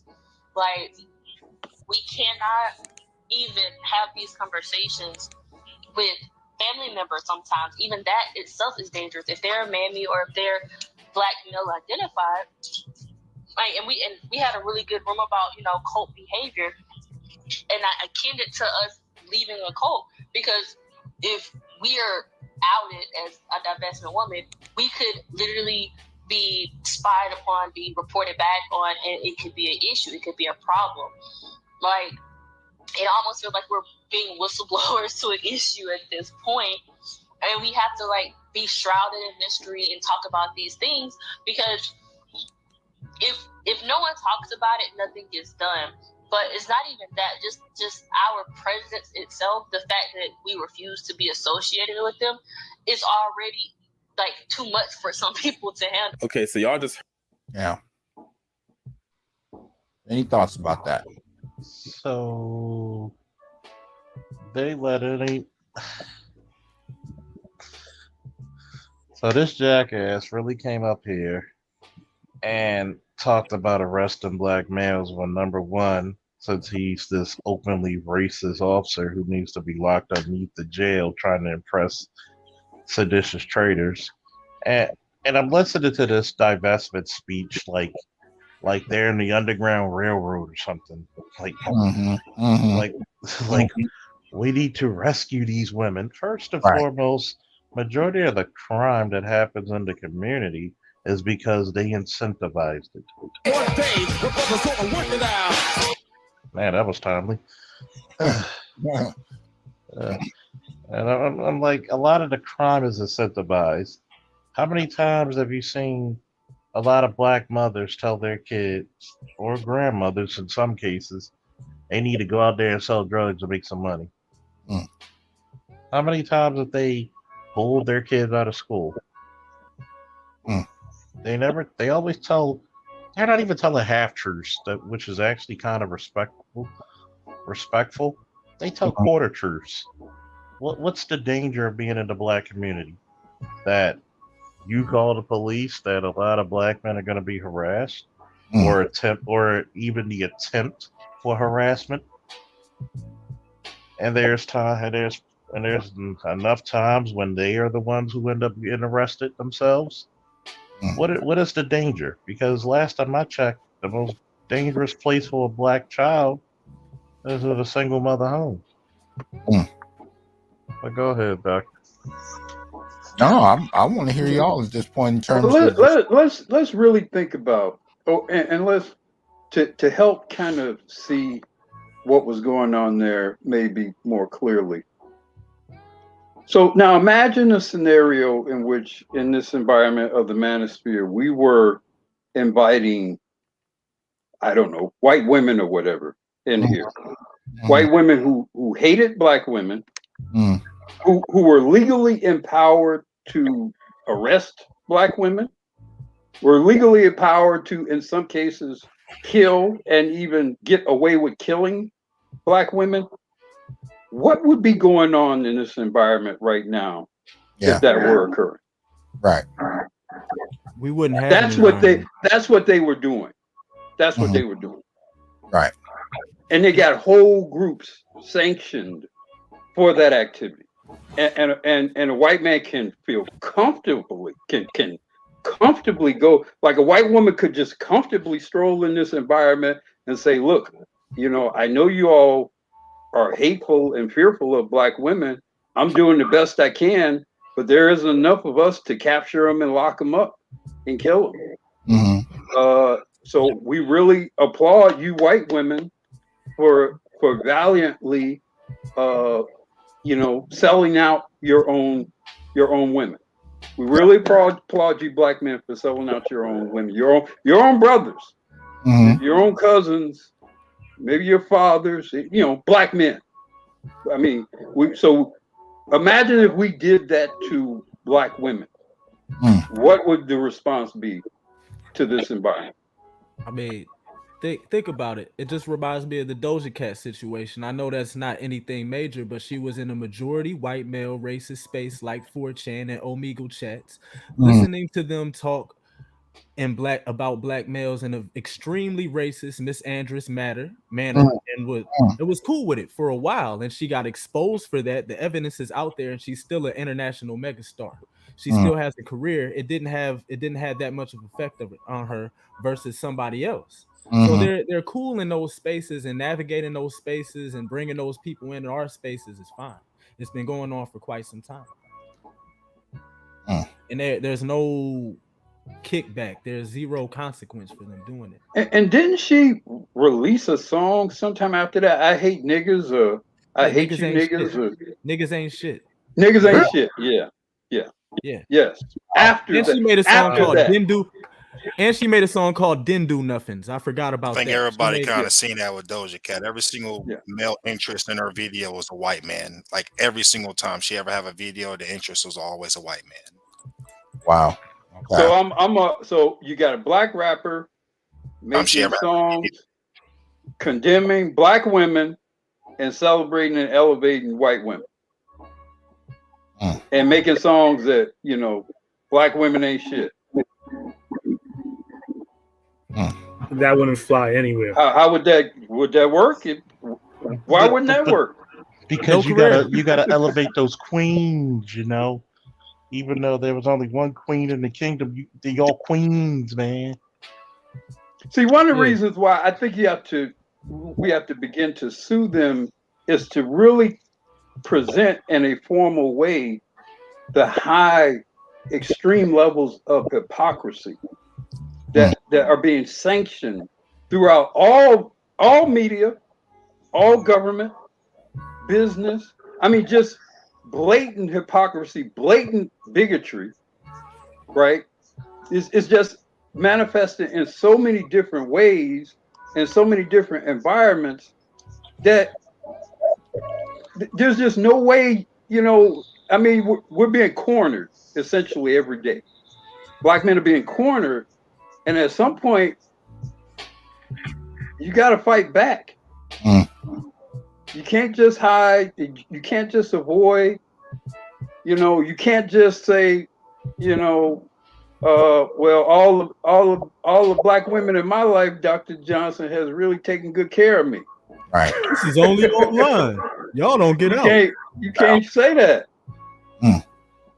Yeah. Well, my question is, all right, so we know that there are clearly these kind of people that'll produce this kind of content. And then what we hear is, well, they're just a small, crazy group, and they're not to be really paid attention to.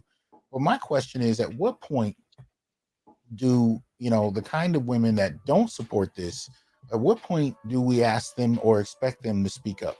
Now, the reason I asked this is because a number of years ago, there was a documentary that I was asked on campus at Fresno State to talk about. And it was a documentary that was by black men challenging other black men to help prevent rape and sexual assault. So wow. it was about the victimization of black women, but it was by black men trying to urge other black men to step in and kind of stop this kind of stuff. I'm like, okay, aside from the fact that they completely ignored the data on the sexual vulnerability of black men, there's this ongoing expectation that I've been hearing about in the academy for the last 2 decades about black men holding each other accountable for women's victimization, or men in general too, but especially black men. But I never heard, even especially when the data was out about the vulnerability of black men, I never really heard a whole lot about holding everyday black women accountable for checking other black women, especially if we're talking about the kind of stuff we're seeing on Clubhouse, on YouTube, on Facebook, the kind of stuff I showed earlier. No comments, no reflections about any of that. The only one, I'm sorry. No, go apologize ahead. For that. The only one I really see doing that on a mainstream platform is a sister named Daphne Ford Sutton. She actually gets them out of here quite often, and people tag her into those posts and she tears them to shreds. But she's only one person out of millions. Like, that's really the only one I've seen doing that. Daphne Ford Sutton is her name. And you also have Pink Book Lessons. You have a few people that I'm not talking, but I'm really not talking about content creators. I'm talking about everyday people. Because notice when I posted earlier, I showed you guys the Facebook post where you saw all this misandry. you really didn't see a lot of women coming in there to say, hey, sister, that's not cool. That's not true. Your brother, your father doesn't do that, blah, blah, blah, blah, blah. You didn't see a lot of that. And that's just an indication. I know you guys see, plenty of other things. How often do we see everyday folks? That's well, what let me put it that's to what you you this way, keyed Doc. on, Dr. Johnson. They don't love their fathers. They were taught they hate. If you can hate your father, you can hate any man. Mm-hmm. Remember that. Look, have you had some real honest conversations, Dr. Johnson, with like female relatives and stuff like that about these kind of issues? I mean, when you ask about why don't the good women, if you will, come out and make a statement, question I would ask you might be, what good women? And how many of them are there?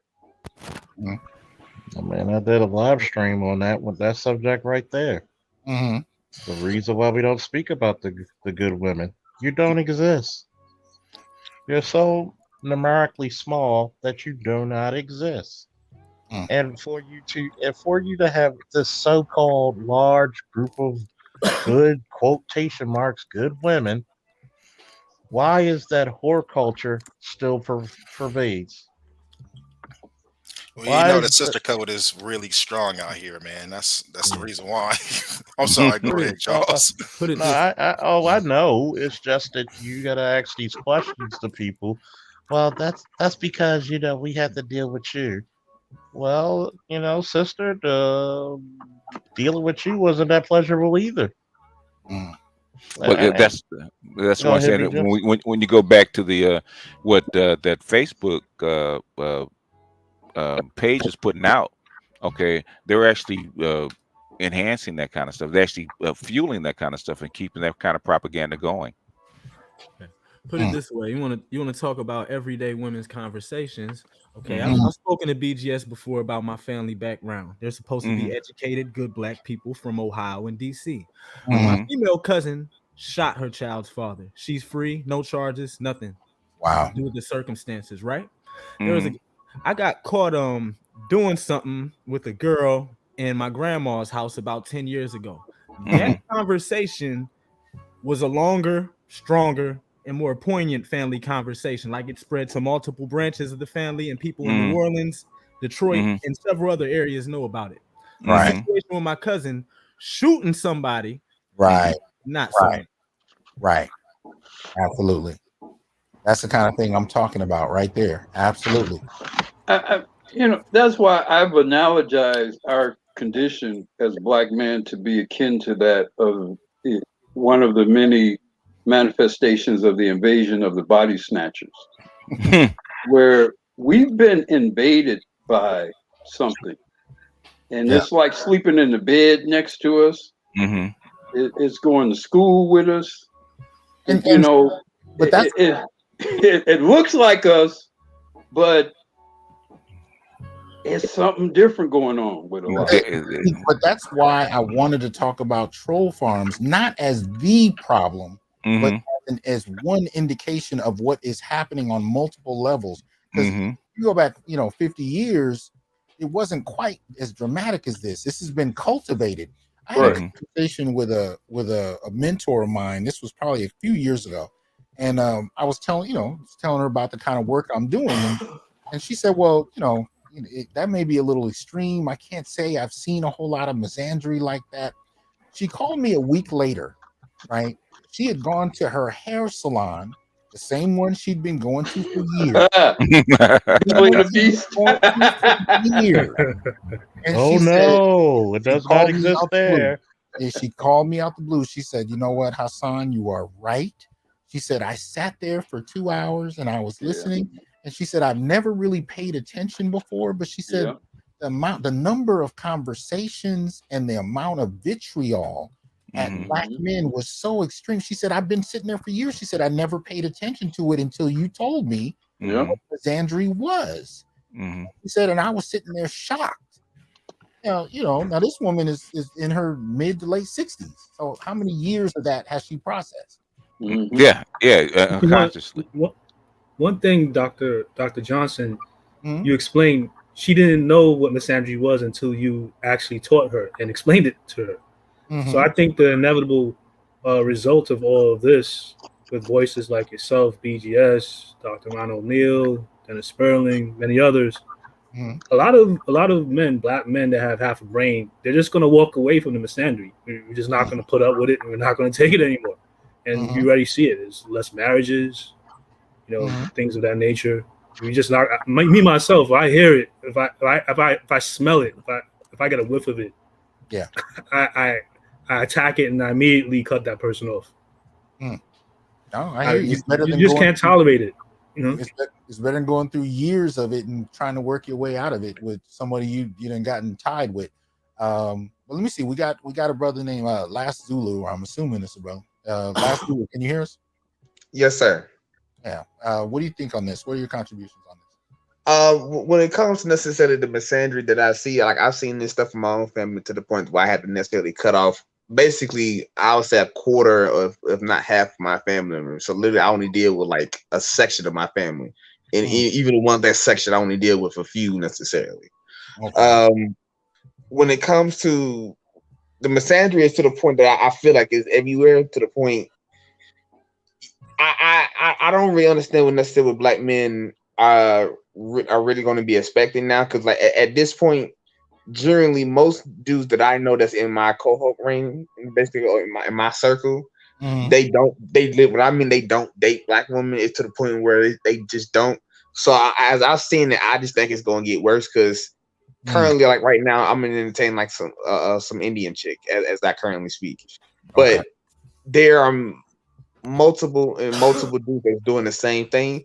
Now, if you're talking about how the women look at it by virtue, if you're not entertaining them, to how you basically may be trying to kill them. So how they look at it, and I don't see how it's not going to necessarily get out worse. I don't see how it's not going to get worse, because how they view it, if you're not talking to them, you're basically condemning them to death, and you basically if they believe they're going to be condemned to death, they have no reason not to go all the way out and do whatever they can do to basically kind of destroy you. That's basically what I was going to chime in for the time being. Okay, appreciate that. Anybody else? Any other reflections, thoughts about this? What do you think?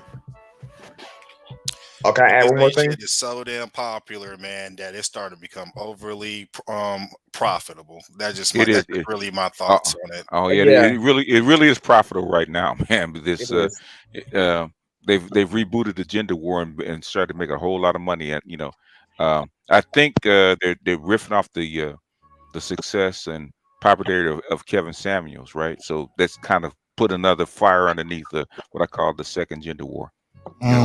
Just wider now. Oh, will this be the third, or is this a continuation of the second? I think it was probably the third, because I think the COVID kind of tamped down the second one. I think this is the third one, because it's a lot more people and a lot different demographics, male and female. It's actually multi-racial, because like I have a lot of friends who are either Hispanic. Hispanic friends. I got a whole bunch of Indian friends. These dudes come to me on a routine basis. It's kind of get like they tap into me virtually by tapping into the manosphere when I kind of relay small tidbits of information to them. They come to me and ask me like, well, I ain't gonna say my name. They like, Zulu, what about this? What about this? My girl did this. My girl did that. And I just tell them, what they need to necessarily go ahead and do. And they come back to me and be like, bro, why these chicks acting like this? I'm like, yo, chick got like low level of misandry towards you. And they be like, no, you can't be saying that. My woman would never do this. My woman would never do this. And it's funny, because I'm looking at dudes from these basically different from around the world. They come over here and all of a sudden they chicks basically just lose their effing mind. And they can't understand why these chicks are losing their minds so hard. And I had to explain to, like, in this environment, these chicks can basically kind of whore themselves to the max, and they don't understand that. Speaking of which, go ahead and start singing that "This Is America" song to their ass. Basically that's it. That's basically what it sounds like. I be telling them. It's being exported all over the world now, because I keep hearing reports of the same thing going on in South Africa, the Middle East, Korea, China, all over the place now. I wanted to interject and bring one thing up. I put the link I put the link in here. The Russians have actually opened troll farms in Ghana and Nigeria, and I've noticed that a lot of the disruptive intersectional accounts and rad films on Twitter have Nigerian flags and Ghanaian flags in the profile. The same goes for Lipstick Alley. And I'm like, it's wild that you keep targeting Black American men, but you wouldn't talk about dudes from your own country like that because there would be conflict. So wait, you mean to tell me that we got people up over there on the continent making posts for basically anti-Black male American male posts just for it can be shared over here in America? Am I hearing that correctly? It's called struggle bonding. Yeah, in fact, Yes, it's sir, all you are over the world. absolutely correct. It's You are all over the absolutely world correct. now. It's all over the world now. It's not even just localized here to the United States. In fact, for whatever reason, the African American experience is actually being focused on, I mean, literally all over the world. Well, and that was one of the reasons I wanted to read through so much of the article, because I wanted people to see if those negative perspectives are reaching millions upon millions of people globally about Black men. What do you think has been happening in film, music? I mean, whenever I've left the country, wherever I go, appreciate that support, Dr. Neil. Good to see you in here.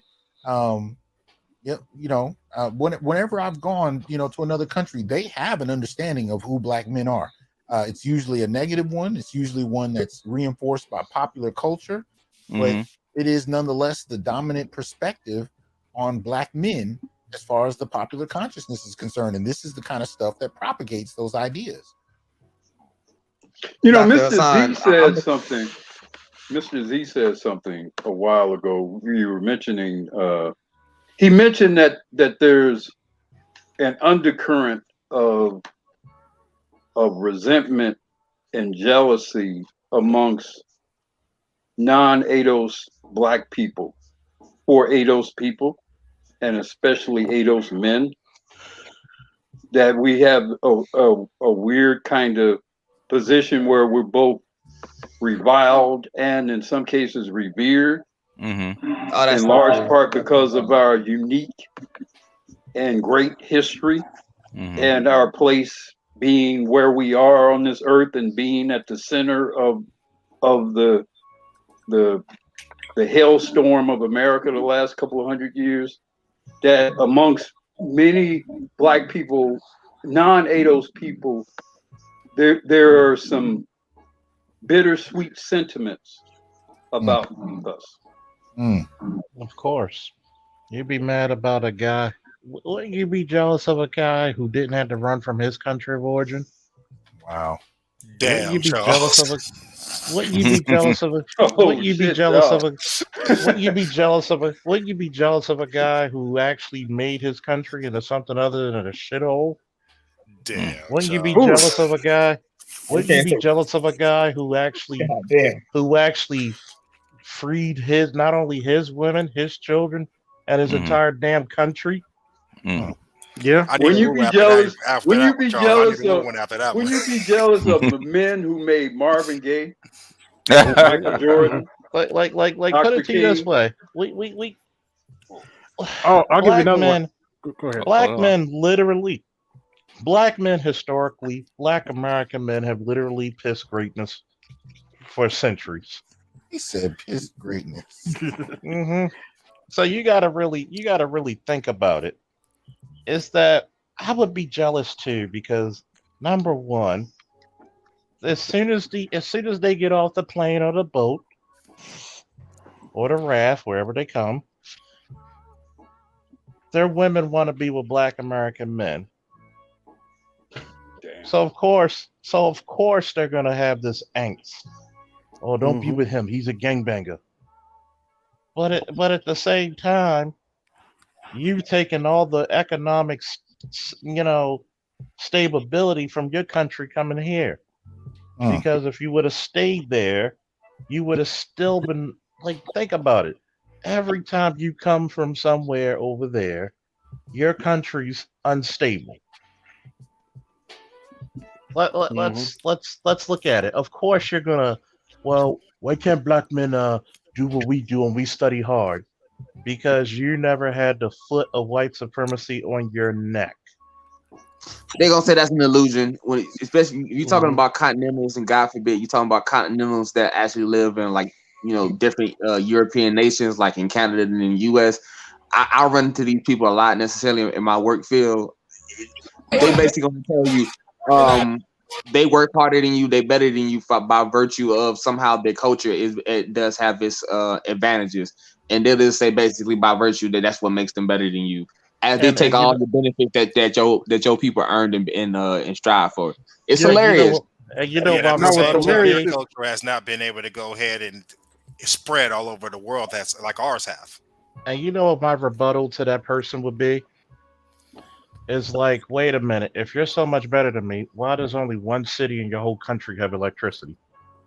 Oh, I mean, trust me, that's fighting terms. That's fighting terms in that office. When I be there, you'll start an international incident, Charles. It wouldn't be the first time. But let me. Last time I checked, I liberated the country. So I don't want to go too far down this road of intra-racial, strife. But I don't want to go. I'm only making the point. I think it's important to make the point that we have a lot of adversarial relationships, almost none of which we ourselves did not create. But they're just multi-levels of people who have some sort of resentment for us, whether they are white, whether they are non-black, but not necessarily white. Of course, our women, and even our non-ADOS brothers. And they're all kind of different sorts of reasons, but they kind of overlap as well. And there's no place to go. There's really you can't run away from it. But see, but this is why I wanted to do this show on this topic, because if you really look at this tension, as you put it, this intra-racial tension we're talking about, the question can be asked: how much of this has been cultivated and what would you call it? Enhanced by the type of propaganda that we're seeing going out. Now, it's not to say that there aren't tensions. There are tensions between men and women. There are tensions between nationalities. That's always been the case. How much of this has been propagated and enhanced by the kind of stuff we're seeing? How much of the anger and rage and the kind of dismissive perspectives on African American men, ADOS, FBA, however you want to term it? How much of this coming internationally is really propagated by a lot of this media? Because again, we saw over 360 million people around the world and responding to these kinds of pages. The tension is literally overflowing ever since the social media age really started. In my opinion. Yeah. I'm thinking if you did a study, you'll probably find a direct correlation with this sort of rhetoric being available online and the type of attitudes that are shown towards American-born black men. It's just getting worse and worse, in my opinion. And you have to put a stop to it. At whatever cost, we have to put a stop to it. There's nothing good that's going to come about from this. Well, black men ADOS men have such a unique and indelible presence, orally, physically, culturally, historically. We have such powerful imagery, and that makes us rife for targeting of resentment or some sort of emotional response. Like if you look at or listen to a Malcolm X, you're going to have a response mentally or emotionally. There's no way you can look at Michael Jordan and not have a mental and emotional response. And there's no way you can listen to Ice Cube and not have a mental and emotional, or Tupac or Snoop Dogg, or just on And because we have such outsized charisma, both individually and collectively, it makes it very easy to draw an emotional response to us. So if there is some sort of jealousy, resentment, dissatisfaction, anger, or whatever, it gets, I believe, kind of magnified. Yes. By our own presence, by our own charisma, by our own power, by our own phallus. You know. Yeah. But also by social media. Yes. Somebody has to mute their mic. Okay. But but magnified even further by social media and these other types of propaganda, right? Because even if I don't care if you're talking about Terry McMillan films or whatever, there's been a hijacking of the black male image. Because I said Ali a moment ago on purpose. If you look at the impact of Muhammad Ali globally, you had a very particular image of black men from the United States. Shift that a couple of decades later to the kinds of films that we see going out, right? And look at the shift in the image, right? Dr. Johnson, I will answer it like this. I've said it on my show and I'm gonna say it on yours. A woman's job is to protect the image and the glory of her men. How your women view you is how the rest of the world will see you. And I dare somebody to try to debate me on that one, because look at how these women have put out the image of their own men for 30 years. The only time they will co-sign on a black male image if he's a no good dad, or if he's effeminate, or just downright homosexual. Pretty much. You gotta stop taking those roles. I wish is the money worth it? I wish I could say I was surprised about those Facebook groups you were showing, but I'm not. You know, it is what it is. And as far as the Africans running their mouths, okay, say what you want about us. We're not wearing this. Oh man. Damn, you ain't do him like that, man. I'm sorry. I don't want to hear Africans' mouth. As bad as our coons are over here, we ain't doing this. They ain't doing this. No, but back to what. But not seriously. Back to the point, though. No. I was going to say back to what Dr. Johnson was saying about like some of our greats that came out of America. It's never was a fluke either. We have been able to show greatness generation after generation after generation. We had Ali, Mike Tyson, Roy Jones Jr., and Floyd Mayweather. Like we always show our dominance generation after generation. Like, I guess they would be kind of angry at us about that. Well, right, but at the end of the day, I think a lot of this internal strife is used as a deflection. Yeah. From getting to the heart of really, because now it's not only internal strife. You have a lot of internal intra-racial competition. You got a lot of backbiting, a lot of debating, a lot of going back and forth from the petty to the profound. It's still a lot of tension, and yet at the end of the day, are we dealing with the source? And at the same time, calling out the realities as they pertain to what really holds a lot of black men back. We have to be able to deal with the source and the reality, whether it be political, whether it be economic, whether it be cultural, whether it be media based. We have to be able to call this shit out and deal with it directly. You know what I mean? We have to have unapologetic speech about that, and we all have to choose our lane and master an area of calling this out and be able to articulate it, because at the end of the day, we need more black men to help us make sense of a lot of the stuff that's happening. That's why I gravitate to brothers that are already doing that work in some way, shape, or form. So we got to be able to press it and really take the conversation to a more critical place. And shout out to Taylor in the comment section. A little earlier, he asked about the state of the black male political agenda, and I posted the link in the chat, because I'm still pushing that.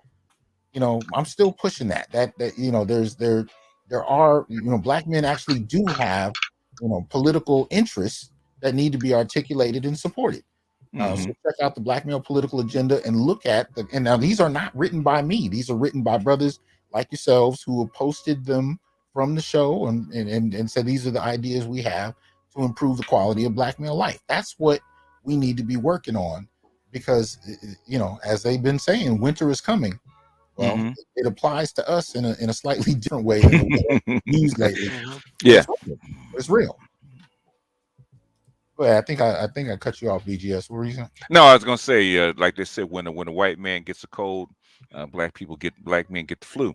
So we got to remember that when winter comes, we got to be doubly prepared. Oh yeah. Yeah, I think we get the flu. I think we get AIDS. I think we get cancer. I think we get a broken leg. I think we get jumped in the street and banked. I really think it's a little bit more than that. I'm just one of those people who, my family have gotten to the point, especially the females, the loudmouth females have feared me. To the point where my grandmother makes fun of the women in my family. Go ahead, say something. Tell them that black men don't take care of the kids. She's grinning. Like, I had one of my cousins who's the same age but a few months younger, and one of my great uncles' funeral, and she tried to say, "Why you got this cigar in your mouth?" I said, "Why are you not in the kitchen helping get the food?" Come on. This is how grown black men celebrate death. Get out of here. She just turned around, stomping out. I'm like, I don't care. Go tell husband that. Yeah, they feel entitled that they can actually come into a room of men and command the room. Now this is what happened was she found out she was the subordinate, who the commander was. But this is what I'm talking about. Shout out to Stuart D Knight. If you guys can see the comment on the screen, winter is here already. The amount of young homeless black men I've been seeing recently is astounding. I've gotten calls from 3 different states in the last couple weeks talking about the same thing. And I've been seeing this for especially the last year and a half. And, brothers sleeping in the drive-through of restaurants. You know what I mean? Homelessness rates going through the roof, and nobody talking about black men on the receiving end of this low level of status, that the lack of access, lack of support. If anything, we've seen articles about pretty much everybody else but. And these are the kind of things I'm trying to get to the heart of, because if we're not talking about it, who else is? Just saw a kid. He couldn't have been no more than like 17 or something, man. He was out there homeless, out there in Crowley, Texas, where mostly some white people live at. He was sitting up over there next to the freeway with one of those signs, man, saying anything help. And he was homeless and stuff like that. Right. And the only thing I had on me was $1, and that's all I could give it to him at the time. I feel you when you say that. I mean, like, he's not the only one. I've seen a couple of other ones. I even seen like homeless grannies out there with grandkids walking the damn street. It's really crazy out here right now. Yeah, that's very true, because of the black community, we cannibalize our young. We think about that. I don't care what your education level is. You're only as great as the fruit you bear. So if you're bragging, Rufus, it's funny. Your kids can't. Yes, 8. What was the quote? In the 8th grade, only 10% of your boys can read. Yeah, grade level, 8th grade. Like, I'm surprised nobody has taken Black American women into the world court and sued their asses for crimes against humanity. Uber was just saying that. Yeah. I mean, the school sue the women, the school, the school systems, sue the court that give preference and deference to giving the boys to the women. And you know what I would add on to that, Black Yoda? I would add on how the criminal justice system has partaken into new age slavery against black men. how you unjustly take a kid who's white and black, commit the same crime for armed robbery. You give that white boy 5 years, you give that black boy 25 years, same damn judge. Yep. I mean, that's a little bit. This is a little bit off topic, but you guys heard about the guy that was on one of those Love and Hip Hop shows? They just committed all that PPP fraud, and it was like 3.4 million. Was That it a guy that out high? here? Huh? I didn't know it was that high. It was like 3.4 million or something like that, or 3.7 or something like that. He got like But 17 years. He got 17 years. Now check this out. There was another man, I think he was out here in Texas, white man, got hit for 3.4, probably like 400,000 less. He only got 18 months. I'm like, this, that shit is real. How about let's talk about the rioters that stormed the Capitol? How much time did they get? Oh my God. Well, I think some of the main ones they've gotten 5 or 6 years so far, from what I heard. Ain't nowhere close to 17 years. If a black person sneezed near the Capitol, there would be 10 plus. And it's agreed. And it's funny because it really pissed me off with the Capitol. There's at least 3 to 4 officers I personally know, 2 that I personally trained, who had to go through that shit. And you don't call these people what they are? Domestic terrorists. Yeah. Well, fellas, I do have to go do some work before the night is over. I want to thank all of y'all for coming up. I appreciate you. I'm going to leave it random. Anybody need to drop a closing brief thought before we close out? You're welcome to do so. Anybody? I'll go. Yeah. Go ahead. Go ahead. I was gonna say this is an interesting topic. Well, the thing is, we got to find out who benefits from actually stoking these flames, because it's one thing if it's inside the community. What thing is, what do people on the outside of the community have to do with this stuff, and what's their interest in actually keeping black men and women at each other's throats like this? Absolutely. Thank you, epitomizing masculinity. Appreciate that support. I think it was Uru and then Charles. Yeah. Drop a word. Okay. Well, and kind of on that point, and I said this earlier, at some point, you're going to have to take on the policies of these social media companies that, how, for example, why would these trolling entities continue to perpetuate, especially given that they're not even necessarily pursued and supported by their intended consumers? How does that happen? What's the procedure behind that? If you can, once you can begin to attempt to maybe litigate or mediate what's going on, maybe you can get to the truth to some of the motives behind why these things are being done and who are behind them. And then you may also discover there are some interesting relationships that exist between those people and other entities and et cetera, both maybe amongst us as well as maybe outside of us. So yeah, at some point we're going to have to take on the policies and directives of the social media companies to get at some of the truth behind this stuff. So, appreciate you, Black Uru, as usual. Thanks for having me as always, Doc. You gentlemen have a good evening. All right. Officer Charles, you wanted to drop a word, and I guess AB, I think you were about to say something after that. I'll drop a word. Hashtag Black Men Piss Greatness. And wow. That's a statement for you, isn't it? And look, despite all the turmoil, despite all the negative press, if it wasn't for us, this country wouldn't even be a country. Many of times. We're the liberators of slaves. We're the freers of children and men and women. Don't you ever forget it. Black men, you're at war.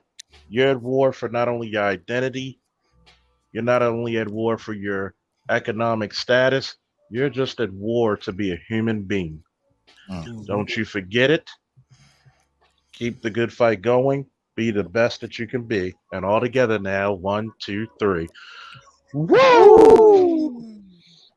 All right, brother. Appreciate you coming through. AB, anything? Actually, I wanted to. This actually comes from Charles, but I love this phrase he uses all the time. As black men, we have to be the heroes of our own narratives. Yes. We can't wait on anybody else to do it. Yes. Definitely can't wait on Halloween to do it. Yeah. But we have to start being the heroes of our own narratives and speak out when the crap happens. That's all I got. Oh, I appreciate it, man. Thanks a lot, man, for coming up. No problem. All right, Theus, G Money, anything before we close out? I guess the only thing I can really say is, yeah, people might want to consider setting up a fund for Dennis Sperling to go ahead and represent us in this court case we're about to go ahead and be a part of. Since Black Guru threw it out there, might as well go ahead and get that started. But I just wish everybody the best, man. Try to get your money up, man, and take care of yourself out here, man. Nobody else ain't gonna do it. Right. I appreciate you coming up, man. Thank you. Thank you. All right, G Money, anything you want to say before we close out? Oh, you muted yourself. Okay, go ahead. It's a great discussion. I was just glad to be part of the panel. You gotta start pushing back against this negative rhetoric. Nothing good could come about from this. And you mentioned towards the end, even with film, we need to stop accepting roles that portray us as buffoonish or uneducated, effeminate. You gotta ask yourself, is the money worth it? Any sort of negative media or rhetoric that represents us in a light that's not positive, we got to push back against it. Right. That's absolutely. So absolutely. I have to say, thank you, Dr. Johnson. Oh, thank you, man. Appreciate you coming up. All right. Appreciate you guys joining me tonight. There's a lot to think through. I'd love to hear your opinions in the comments section. Please make sure that you share them. Keep them civil, please. Nevertheless, anyway, thanks for supporting the Onyx Report. I'll be seeing you guys soon. Y'all have a good evening. And peace. I am here to tell you, brothers, we are not criminals by birth, perennial rapists, incapable intellects, man-children, sperm donors, child support wellsprings, success objects, walking phalluses, ATM machines, lottery tickets, unintelligent henchmen, valueless assassins, pro bono mercenaries, unpaid bodyguards, interchangeable stepfathers, child discipline proxies, unpaid repairmen, workhorses, emotional tampons, or any other socially accepted dehumanizing stereotype. We are thinkers, inventors, innovators, leaders, fathers, and men. Embrace your humanity, know your worth, and extend your time, attention, and resources only to those who genuinely respect you. And remember, your worth is not defined by meeting other people's narcissistic and selfish and unrealistic needs. You define your worth. Peace.